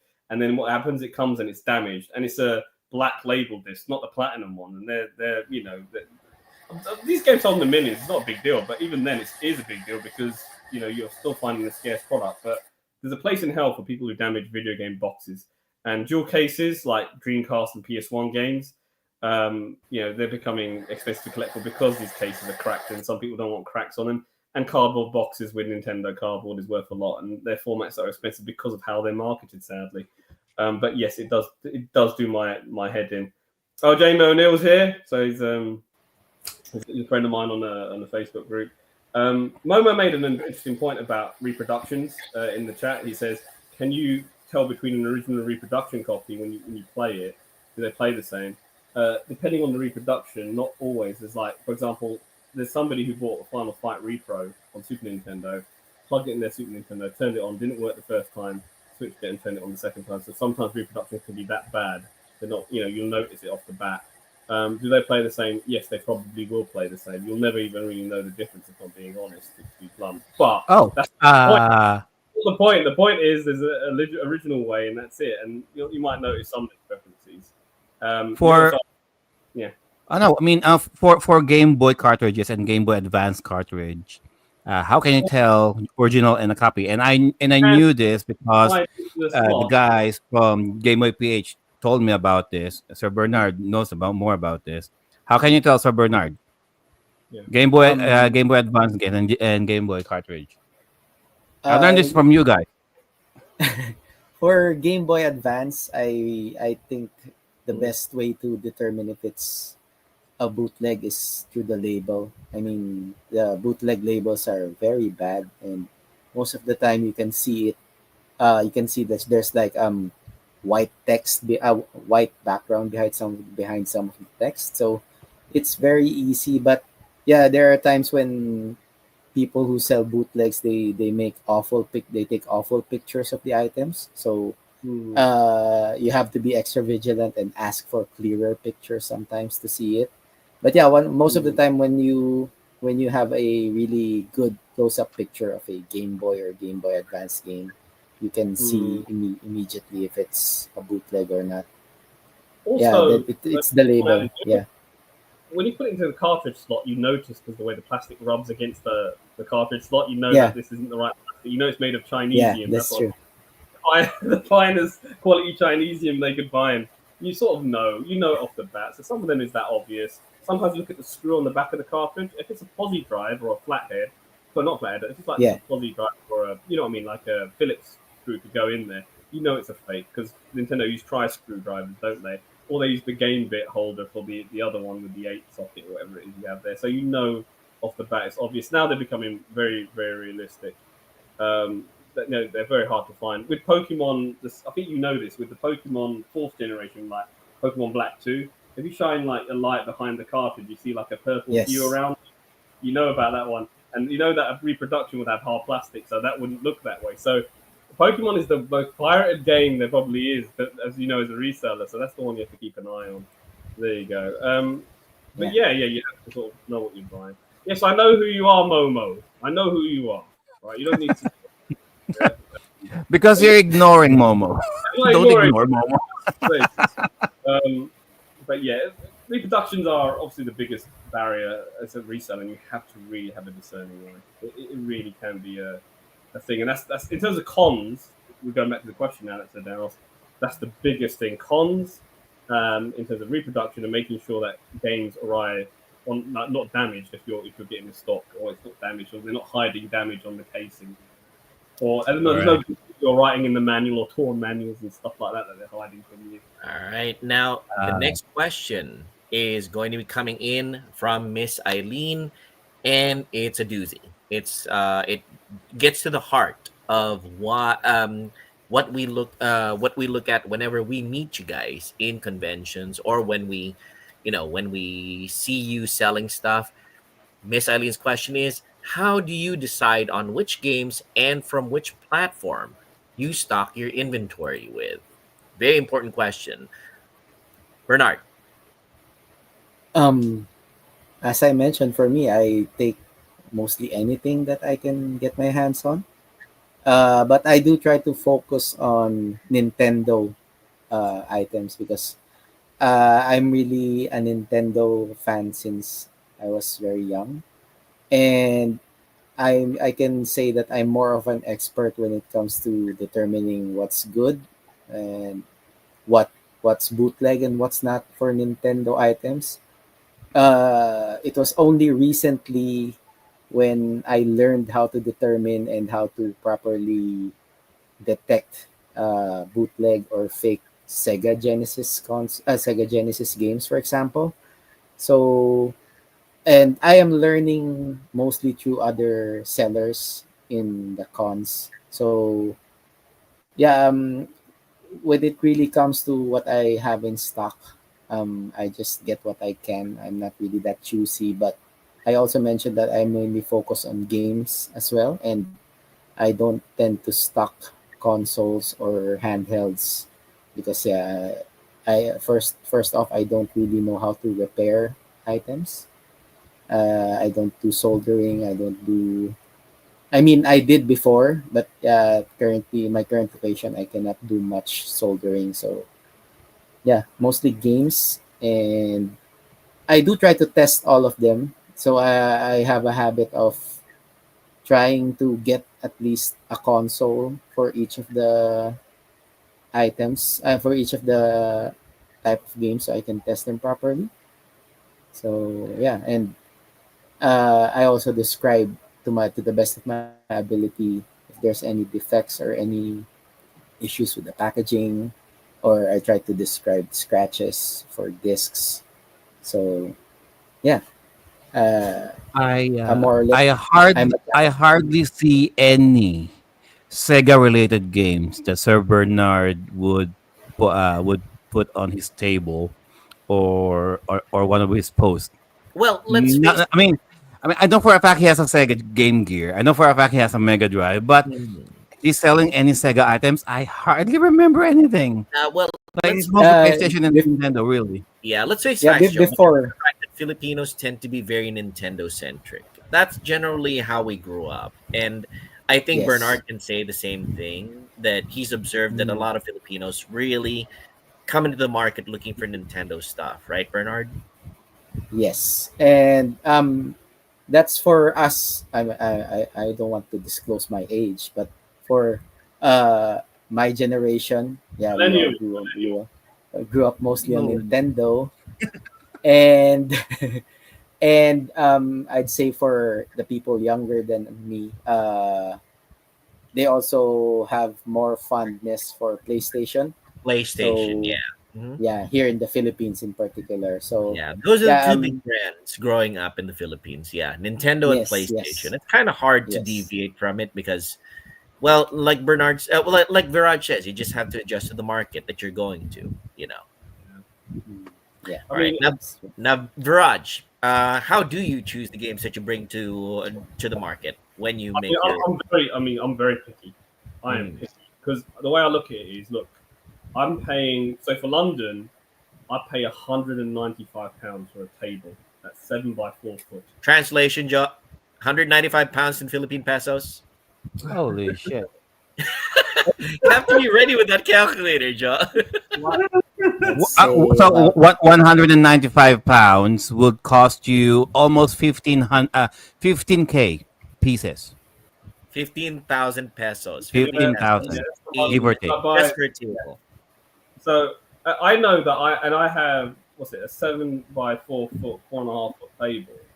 Now I know that, and the way I lay my table out is like I have all the games facing and upwards, like just like you've seen the pictures, and I know that it's 4 by 4, is it 3 by 3 or 4 by 4 inches is one game for Game Boy, and I have to think to myself, is it worth that space that I'm paying a premium for, and what is the return on that game? So I'm very calculating at what it is. Is it going to sell? And I only buy games that I can sell. Yeah, it's as simple as that. Like I will have Final Fantasy, I'll have Pokemon, I'll have Sonic the Hedgehog, I'll have Harvest Moon, I'll have all the big franchises like Resident Evil or Metal Gear Solid or Mega Man. You know, stuff that people want to buy, games people want to buy. You know, this is it. You won't find a game called Koala Brothers Outback Adventures on my table. No way. You know, it will be something that people want to buy. And I'm very particular about games that I want to have, and because I know the library of that system so well, I'm very intimate with it. I haven't played it for so long, you know, back then. And it's not just that library, but libraries of other systems. I'm very particular about what games I want to buy and what franchises sell. And yes, there are some games that I have that aren't as desirable as others. Yeah. You mentioned JRPGs here. The Squaresoft JRPGs I flip like that. You mentioned Sega. You know, with regret, I've only managed to sell two Shining games from their advance, Shining Soul, Resurrection Dark Dragon recently, and Shining Soul, the first one. You know, and sadly, with Sega games, I don't do, apart from Sonic, which I've done very well with because of the movie. And I put the price up with Sonic because they've all gone up now. The Sonic Advance games are ridiculously expensive compared to what they were before. They've gone up 40%, in case you're wondering. But, you know, I only get games that people want to buy, and that works. Your points about Sega in the Philippines, I totally get it, because we've had this discussion about how they didn't have a base there. It was Nintendo, they monopolized that region during the thing, and Sony took over then. Sega never really got their foot in, sadly. But here in Europe, Sega were supreme in the early 1990s with the Mega Drive. You know, I suppose you could argue Nintendo Sega had equal footing in that era, but Sega had the slight advantage. But you got that facet here where I know that Sega games will sell, but let's be honest, I'm selling for a Nintendo format. I will do more Nintendo related stuff, and you know, even though I still have to have Sega games on there, So I still have Sega games, but I don't have as much compared to Nintendo. Even I, as a Sega fan, this is where I can't be emotional. I have to concede to the fact that Nintendo is dominant. I do well with Nintendo. I have to concede, and the Nintendo brand with this new Switch 2 has really gone up. Even though people complain about the price, it will be successful. We know it, and people will always buy Nintendo, especially on the handheld scene. I mean, to show you just how much Nintendo's brand value. I told you I modded both the Mega Drive and Super Nintendo Classic Mini. My Mega Drive Mini I sell for £220 modded, and my Super Nintendo Classic Mini I sell for £240. So there's a £20 difference, and Super Nintendo is a bit more. It has a lot more games. In fact, if you look at Nintendo's 2D library from NES, SNES, the Game Boy Line, there's pretty much 5,700 games on that device. If you look at the Sega library from the SG-1000 all the way to Mega Drive 32X, there's 2,042 games. So you can see how successful Nintendo were. And that's a reflection on just how they are as a company. They just had a lot more formats, a lot more titles that were being made for their system. And does it make it better? No, because I think the Sega software was better for the era. That's my opinion. And art is a very subjective thing. It's a very personal thing. But the Nintendo brand recently, with the Switch and the success of it, and the Switch is going to be successful, is there. So yes, Nintendo is something I do well with. I have the odd PlayStation games that I'll always restock, like Final Fantasy 7, 8, and 9. That will always flip because people love Final Fantasy. I think it's the anniversary of Final Fantasy 9, so I've got that in as well to sell. So stuff like that, I try to have. I want games that will sell, and because that I spend a lot of money on that table. I think, even Richard Ortega said that much to rent a table in the UK, he shivers. But you have to understand the scale of economy here is different, my friend. Like if you guys were here in the UK, you'd be earning, the salary and everything would be different. It's just one of those things. So Jamie said, how do you think Switch 2 carts that basically don't affect it so much? That's a very interesting question, Jamie. I'm getting a Switch 2 on release. I will be getting Mario Kart 7 physical, even though you can get the download copy. I want to own it physical, and Donkey Kong Bonanza. And those games are going to be on the cartridges. Now, check this out, Jamie. This is what I've heard. This is what Stormwave said on the YouTube channel. He goes, I can understand why Sega and Capcom have done card key codes, because they have to pay Nintendo 30% royalty to have their game on their system, which I didn't know about. But even then, for 64 gigs of memory, it's about £10 for them to put that on the cartridge. Why didn't they do that? I don't know how much Nintendo are charging. I'm guessing 10 pence. Why couldn't they just pay for the memory? So, yes, card keys, they are physical in the sense that you can resell that game. But I'm of the opinion, Jamie, where I will not buy a card key game full price on release. I'll wait until it's £10 cheaper or on sale to buy them, because I know that part of that memory will be in my hard drive on my Switch 2, and I'd rather put the money that I'll save on it on the Express SD card to expand the memory, because they went cheap on the memory, so fine, I'll go cheap on the game. It's as simple as that. I would have paid more if the game was actually on there. I would have paid that extra £10 or whatever they want to charge for it. I say whatever, maybe £15, I would have charged above the retail price. It's £45 they're charging a game for game key cards I've seen. So if it was £60, I still would have paid more for the memory. But that's me. But even £60, it's a lot for the normal user to stomach. That's a lot of money these days. So I understand it's a pretty tough one. So to answer your question, how it's going to affect the resale market, I think game key cards will still hold their value. They may depreciate a little bit, but what we're seeing with PlayStation 5 games is nothing new. You have an installation disc and you download the game to the unit's memory. So there's nothing new with Nintendo and Sony. It's just a little bit disappointing that you actually will want to own the game physically properly. It's just an installation card. That's what it is. I think it will. It depends. I think it will pretty much be the same. Like you might lose a bit of money if you're reselling those cards, but it's still physical and you'll get something back for that game. If you buy the game digital, you're getting nothing. You can't resell that game, can you? You're not going to get some of that game. But say if I want to buy, Yakuza 0 Director's Cut, it's £45. I'll play that game and I'll resell it. Okay. If there's so many copies out there in the market, maybe I'll sell it for 35 quid. Maybe I'll take a tenner hit on it. The way I look at it is I paid £10 to enjoy that game and I'm getting £35 back on it, like any other game, So at least you get something for it. So it's still worth getting that card over downloading it, because you can actually resell it. But that's only going to be supported for as long as the Switch servers stay online. They'll support that game, and that's probably another 10 years from now. So I don't worry too much. And I would say, Jamie, seize the moment, buy the bloody thing, enjoy it. That's what it's there for. Don't be one of those people who are crazy saying, oh, in 10 years, or in 10 years, you won't even care.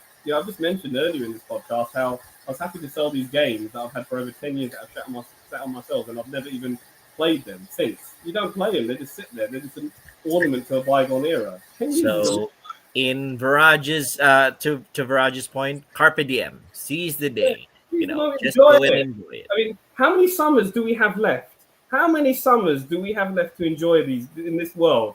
How much time? Enjoy the game. Don't get too caught up over if it's a card key. I see all these people, these nerds complaining. Just enjoy the game. Sage words from Viraj. It's the way things are, and you can resell it, and it's one of those things. I think it will have value because it's a physical thing, even though the memory's being eaten up. But I don't think it will depreciate just like any other game. I don't think it'll be that much different. That's my view, being a reseller. Momo said something a few months ago about what are your guys' thoughts on Amber Nick that emulates consoles. Do they play the same as the originals? No, they do not. You notice that with emulation, you notice there's like probably a 5-frame drop. It's never one-to-one. Original hardware, or FPGA as we call it, is the best way to play an original game. You'll always have that thing there. With emulation, even though it's 95% there on 16-bit, more or less, you'll always find there's a ghost in the shell. You'll always notice that with Mega Drive sound emulation is a bit off. You always notice with Super Nintendo there may be some assets missing on certain games. I'm looking at you, Desert Fighter. Doesn't emulate well, or even the Super FX games, you're missing something. So there are a lot of games where you're not going to get 100% emulation, but it's near enough almost always there. And we could talk about emulation, but I'm not going to do that. Yeah, and in the for a vast majority of people, good enough is good enough. But This for is some people who enough for want me. the actual experience, it's not going to be good enough. But yeah, Anbernic handheld devices or whatever emulation devices you have, if they're good enough, they're good enough. But if they're not, they're not. Okay, Joe, I think we only have time for maybe one last question from our pool before we close out the show. We got Make it a good one, Joe. we can get two because I don't With two, want okay, no problem. I don't want to waste their questions here. Okay. I'll go with a question for Sir John DeMarcos. John DeMarcos from Cebu. John DeMarco. Okay, yeah. John DeMarcos. Mhm. For the both of them, have you encountered hecklers or people who badmouth your items? Like, for example, oh, this game that I got from this seller, yada yada yada yada, bad mouthing you, bad mouthing your product. Don't buy from the seller. Any related stories about those gentlemen? How do you deal with them? Let's go with Sir Bernard first. Yeah. Of course, as a seller, I'd say I'm not perfect. And there are times where I've had some disagreements with several buyers. And I guess what really happened is that they no longer buy from me. And yeah, that's fine because I know that it may not be me entirely at fault. It may be both of we may both have issues that happened that arose during the transactions. But yeah, it happens in this in the buy and sell. For me, it's kind of it's expected sometimes wherein you encounter a picky buyer and you don't really get all of his demands or all of his expectations for some of the items. But as far as someone bad mouthing me, I'm honestly not sure because I either don't hear about them bad mouthing me or again, it's fine if they want to do that. It's their choice to say what Don't they want I about mean me. don't we have review IDs, especially in RGCP, Sir Bernard? We have Oh yeah, review. yeah.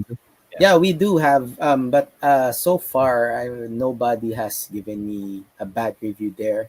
But as I mentioned, what they might be saying behind my back, I have no idea. But so far, I haven't heard from any any Anyone? any person that I know. Hopefully, someone or nobody is doing that behind my back. And yeah, I'm not a perfect seller, but I try to do my best, and yeah, I think most of my customers know that. And so far, I'd say only a handful of people I experienced that with only several people, and the ones I know that no longer buy from me. But yeah, it's fine. Uh, I just, it is what it is, and I don't let it discourage me in any way. Yeah, that's it. And just to add about that uh, FPGA thing, I do have an analog pocket, and I love it. So I honestly don't like those Anbernic crap handhelds anymore. I Some of them, I did, surprise you. yeah. But yeah, Yeah, so yeah, that's my answer to that. Yeah, hopefully nobody is really bad mouthing me behind my back. All right, Viraj's turn. Let's hear what you have to say, Viraj. oh man. So I mean, yeah, I think I've had it's always nice to disagree with someone that isn't happy with the price that you're offering. But no, they need to. It's just like go. No, if you don't want to buy it, don't buy it. Um, you know, that's it. It's as simple as that. There's some things I'm not going to compromise on, and there are some people that go, oh, they probably do bad now. I don't care. You know what I mean? Like, bottom line is, like, that was the deal. If you didn't want to buy it, that's on him, isn't it? But there's only one big disagreement I had. Okay. Well, there was two. There's one mistake. And I told you about the Pokemon Leaf Green thing, but I squared it with the guy, and he was happy as Larry. I replaced the cartridge, and I got him a legit copy because that was on me. Because I thought something. That was my mistake. If I make a mistake, I'll own up to it. Now, this happened last year when I went to Cardiff for the first time, which is the capital city of Wales in the United Kingdom. So I drove there. Was it a 4-hour drive to set up there? So it was a long distance. Oh, let's see what it was like. Let's go. Had my table ready, and one thing I noticed about this market is there was a Comic Con happening right next to it as well. But I thought, okay, let's try and enjoy it for what it is and have my picture taken with Darth Vader or whatever. And then this one, I found there's a lot of people that are whispering and they're talking, so is it real, isn't it, and all this stuff. They couldn't believe that the game that I had was so looking and all that, and they thought it was stuff. Like, you can always check the boxes and have a look if you're interested to see how real they are. That's what I said to this group of people. What are very, shy people. That's one thing I noticed from that market. One individual, what's happened here? Is it sort of, have you got audio? Have you still got me? Yep, we still have you. Good. So he looked at this game which I had called Tetris on the Game Boy, the original Tetris. Now, I thought he knew. Okay, so this is on me to some extent, but it's fundamentally on him if we count the law. So check this out. This is one you listen. You can think, oh, Viraj, you're a bad guy. You can judge it for yourselves, and I don't mind talking about this. The game I priced at £30, and it was a reproduction box and manual inside. The game was legit. That's the key thing. The cartridge was legit. And I was selling it at a reproduction price because an original Tetris would be double that amount of money. I'm sure you can understand. Now, the guy looked at it and looked at me and he was like, oh, can you do that for 25? So then I thought,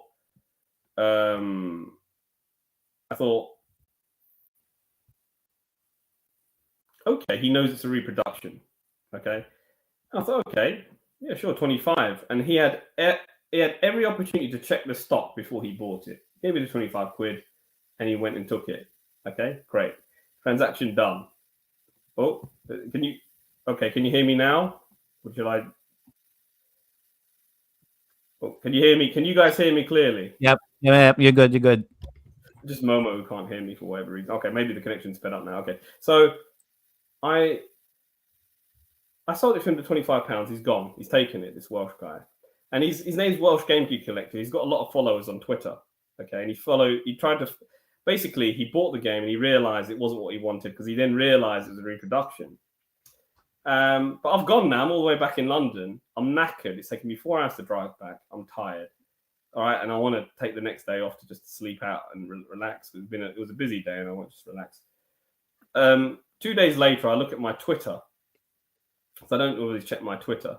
It's the only handle I have as a social media handle for what I do. I don't like using social media for this selling thing because I want to have a life as well. Okay, I don't want to sort of have an Instagram for this and all that stuff. Twitter's good enough for me if you want to message me. What he went and done is he took a pic, and I think this was malicious, okay, because I think he knew it was a repro, and I think he just wanted to make a drama out of it. So he took a picture of my family and I, and said, "Watch these people. They said reproduction games," and then he messaged me saying, "Sorry, I want to just reach out to you. I bought this of me. It's a reproduction. It's not what I wanted or whatever." Now check this. If he had just messaged me, yeah, and said that, great. Okay, but he didn't. He did like he messaged me, but he also said like he basically tagged my profile. He took a picture of me without my permission and said all this horrible stuff. You know, saying these guys are this and made these allegations which weren't true. And I said to him, with all due respect, you had at the point of sale, you could have asked these questions. Yeah, I figured that you knew what you wanted, which is why I asked for a discount. You knew it was a reproduction, which is why I asked for a discount. So I was happy to do that for you. You paid £25 for an original Tetris game. You know, I mean, who would sell an original Tetris for £25? He goes, "No, I thought I was getting a good deal. I think you knew what you were buying." That's what I said to him. And all these other people started to chime in and say, "No, you should have like listed it as a reproduction box." Can you not tell that's the reproduction? Look how saturated the colors are on the box. It's not an original. And obviously they did a side-by-side comparison, and these Americans started to chime in saying, "No, you should have done this." And like, listen, this is in UK law, the Sale of Goods Act, yeah, if the goods don't fit the description. Now, if I'm saying online, yes, I have to say it's a reproduction because it has to be, the description is distance selling laws. If we're at a market, okay, you can see the goods, you can have a conversation with the seller, and you buy it and it's sold as seen. That's it. It's as simple as that. Now, I said to him, with all due respect, I would have happily have refunded you if you weren't happy with it. £25 is nothing to me. Because you made this whole drama and besmirched my good name and took a picture of my mother and father and put them in this without their permission, it's just damn rude. It's just damn rude, and you're trolling me online, you know, and you're talking in a manner saying, "Oh, I'll come and see you in London," and all this sort of stuff. You know, I'm thinking, okay, you can come see me, but I'm not going to refund you. Not after the way you behave, like because he's gone across the line. So listen, like there's a way to behave. Yeah, I'm not CEX. I'm not a big corporation that's going to be intimidated because you tag us saying you've got bad customer service. I'm just a guy running this operation in my bedroom. I do this on the side. I have a day job. Yeah, that's the truth. I'm not going to be intimidated or back down because of this sort of bullying, behavior that you have. So, you know, I said no. Like, I'm not going to give you a refund, and that was the end of it. So that was the worst experience I had. You know, I think in future, if it is a reproduction, I will actually have that conversation now because it's just not worth the hassle. But I don't sell reproduction boxes anymore. There's only like one game I've got a repro box of, and that's Final Fantasy Legend 3. But it's obvious it's a repro anyway. But the fact of the matter is, everything else I have is legit. But yeah, lesson learned from me. But the reality of the situation was that guy was a class A arse clown because I think he knew it was reproduction. I think he just wanted to make a drama.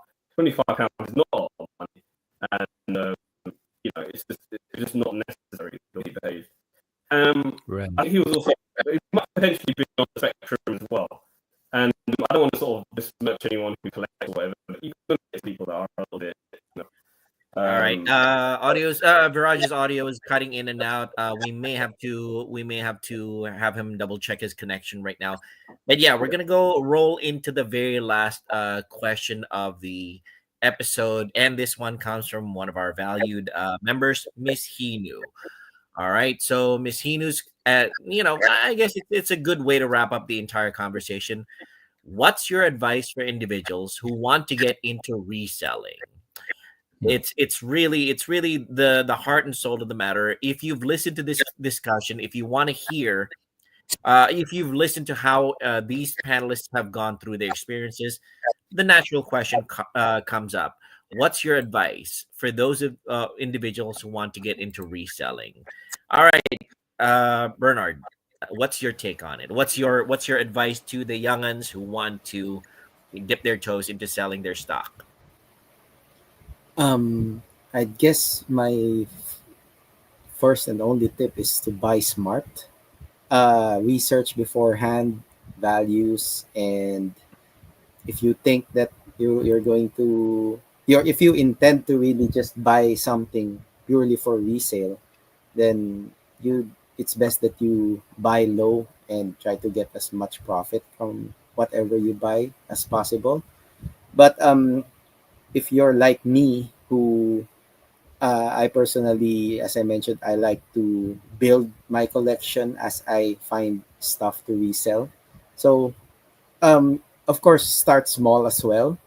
You cannot just keep on spending huge amounts of money in this particular um, trade, especially if you're just doing it part time.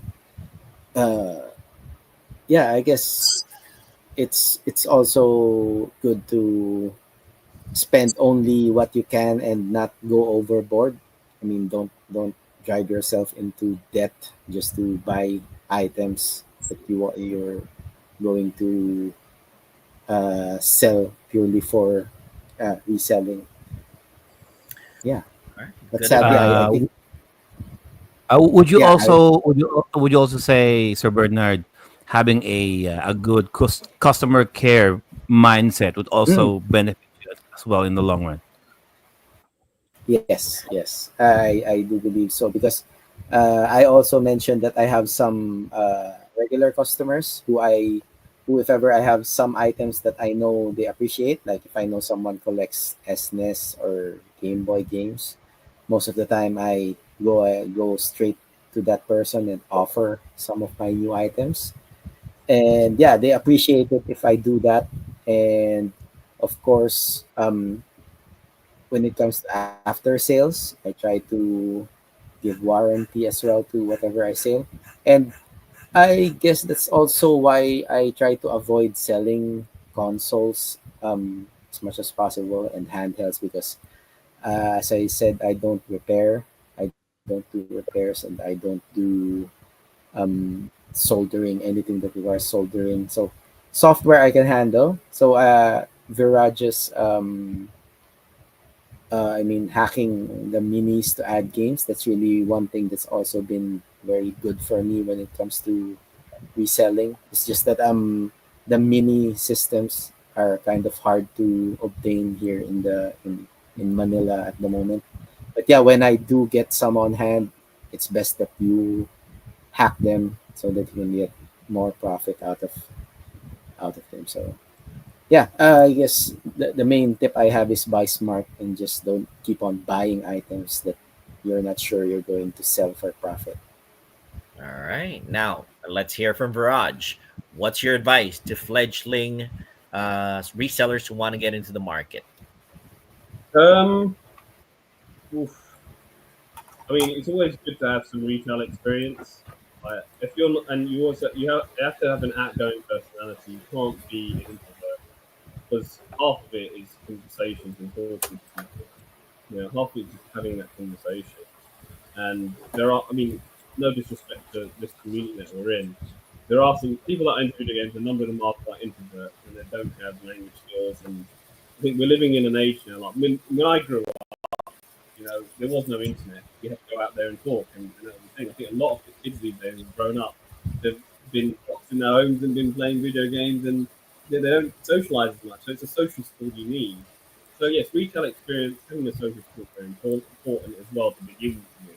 You have to have the right attitude to begin with. Ability can be taught. You can learn lessons from mistakes. Yeah, the attitude is the most important thing. And manners, that's something only your parents can teach you. Okay, you have to be polite at all times. Yes. And that's something I discovered when I worked in retail. You're going to get some people that shouldn't even be there, but I guess it is All what it right. is. And we, But yeah, yeah, I'm absolutely sure there's going to be a lot of other questions that our audio listeners and our replay listeners are going to be tossing into the arena. Guys, don't forget, you guys can still put in your questions in the chats, not just now, but also after we've gone offline or in our audio podcast portions. Just message us, send us your questions, and these two panelists will do their very best to answer them when we get the questions to them. So Mm. yeah, bring us home, Joe. All right. Quick answers for Momo, just to make sure that we're not we're not ignoring you. The sellers here, Sir Viraj from the UK and Sir Bernard from Manila, Philippines. They are the sellers. Me and Sir Joel, yeah, we're usually are the consumers. Yeah. Oh, absolutely.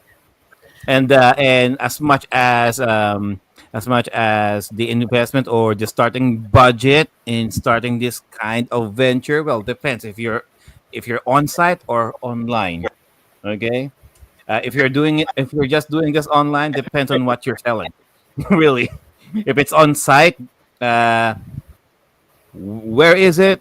How much is the table? And then uh, and then calculate your profit margins from there, just to make sure that you are but you are at least breaking even. All right. Mm. And so before we do our shameless plugs, a little bit of like a wrap up statement. And with with I know Sir Viraj and I've known Sir Bernard. Okay, this is coming, and this is just a personal. This is just a personal thing. All right, I have the business privilege and pleasure of trading with them. Okay, in separate occasions, and they're right. If anything else, okay, what's good about the one thing that gets lost usually in this kind of venture is the honesty coming from both sellers and buyers. Two-way street, actually. Okay. um, there might be some disagreements with the pricing, yes, but do understand what the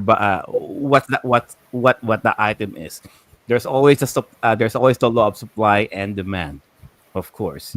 Okay, so you can always try to negotiate the prices.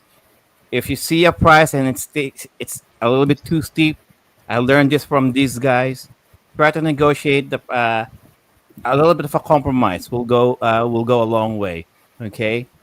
Don't if there's any um, a tuffle or a little bit of disagreement, don't do it publicly. Mm. Okay. Do it privately. All right. Always do it in a more peaceful, diplomatic fashion. Um, you know, you don't have to be a douchebag, Now, So plain and proclaiming your bad simple. experiences. Okay. It's just please, like So when plain Joe, and simple, decency and manners go a long way still nowadays. right? It's getting lost in the conversation nowadays, especially when it comes to differences in opinion, differences in approach. Decency and manners will always, always, always go a long way. And those who do not have the decency and manners to deal with you, that's their problem. And everybody else will know that it's their problem and not yours. Remember that.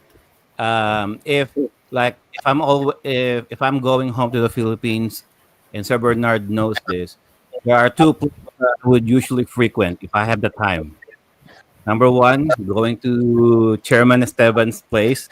Sir Bernard, you know this, and always at the GBPH market, mini market.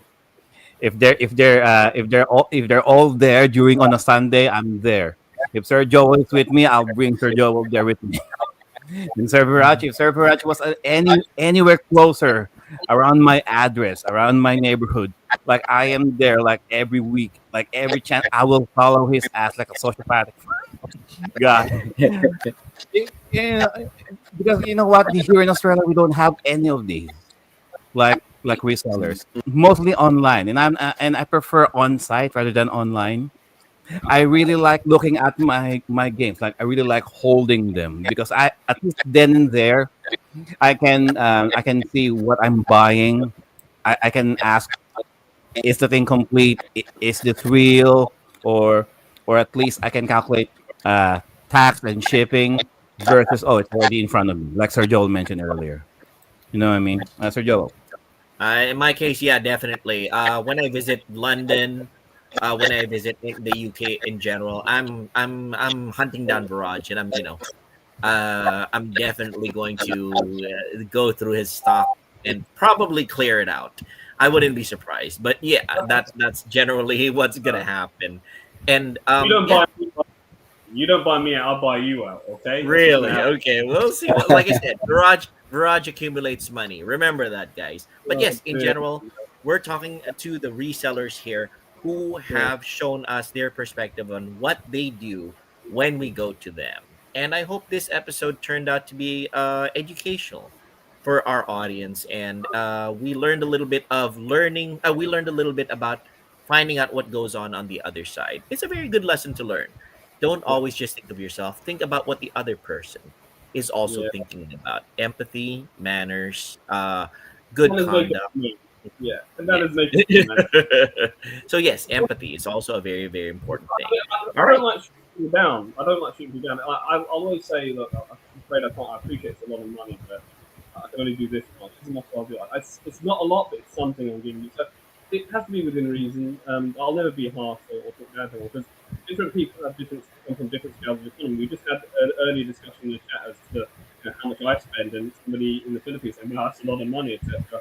I understand that it's scale of economy is different. So why would I ever, discourage anyone or upset somebody? It's also about proportionality. So what happens in the UK doesn't necessarily apply to what happens in Manila and vice versa. Person. Sorry, to answer questions in the comment section.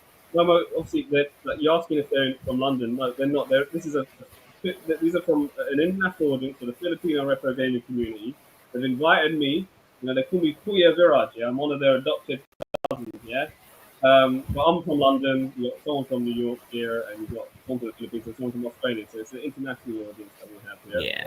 Interesting panel that we've got here. All right. All right. Okay. Bring it home, John. I don't know, man. I'll think about it. So, so we'll do our shameless plugs. We'll start with Sir Bernard. Sir Bernard, where can they find ya? Yeah, I don't have a selling page to be honest, but I am always on the Game Boy Philippines events and as well as the RGCP events. And there are times when I also try to join other events, but yeah, so far those are the only two that I really frequent. And you can find me on Facebook via my handle, just Bernard Keiichi. Yeah, find me on RGCP and on Game Boy Philippines. And I'd also like to shout out Pinoy Nintendo and Pinoy Nintendo Switch. Those are also some of my uh, favorite Nintendo Switch groups and Nintendo groups in general. So, yeah, that's it. All right. Thank you for that, Sir Bernard. And of course, Sir Viraj, where can they find ya? Well, as usual, you can find me in hell. That's where I'm from. You'll find me at the obviously in this podcast whenever I can attend. You'll find me in the Sega Genesis group on Facebook, and also with Jamie O'Neill in the consoles and handheld group. That's another one that I'm in. I'll be trading at the Birmingham Gaming Market tomorrow, so that's where you can find me as well. On Twitter, my handle is Bygone Games UK. If you want to follow me. It's just the only handle I have. I don't like to make a big deal out of it. Typically, I like to sell face to face, but I do sell internationally if anyone's interested in something, but not so much. But yeah, thanks for joining us on this very special show, and I look forward to speaking, conversing with you again in future. Again, any queries, qualms, or questions or whatever, just put it through the community if you want to ask questions in regards to what it is to be a reseller. But there's no straightforward answer to that question, to be honest. You just got to give it a go. That's it. All right. Thank you for that, Sir Viraj. And of course, Sir Joel. All right, you guys can find me always, as much as I can possibly be, here on the Timeless Gamer Show. I ask all the hard-hitting questions. I find out what everybody's thinking. And you can occasionally catch me streaming on twitch.tv and on kick.com, #FUFB. I do a variety of streams from modern games to retro games, mostly a lot of retro games, an Atari 2600 and some compilations of classic games like the Taito Legends.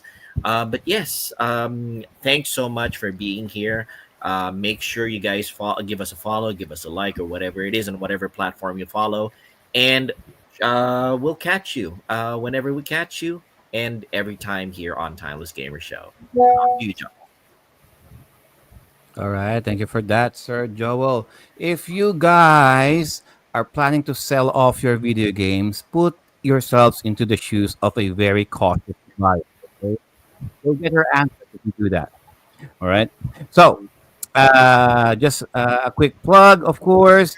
You can still check out our previous episodes by going to the YouTube page of the Timeless Gamer Show, or just going to the website. It's timelessgamers.com, or you can just listen to our audio version of our episodes by going to your favorite audio streaming platforms out there where you get your usual podcast. And of course, BitMap Books, and Streamyard.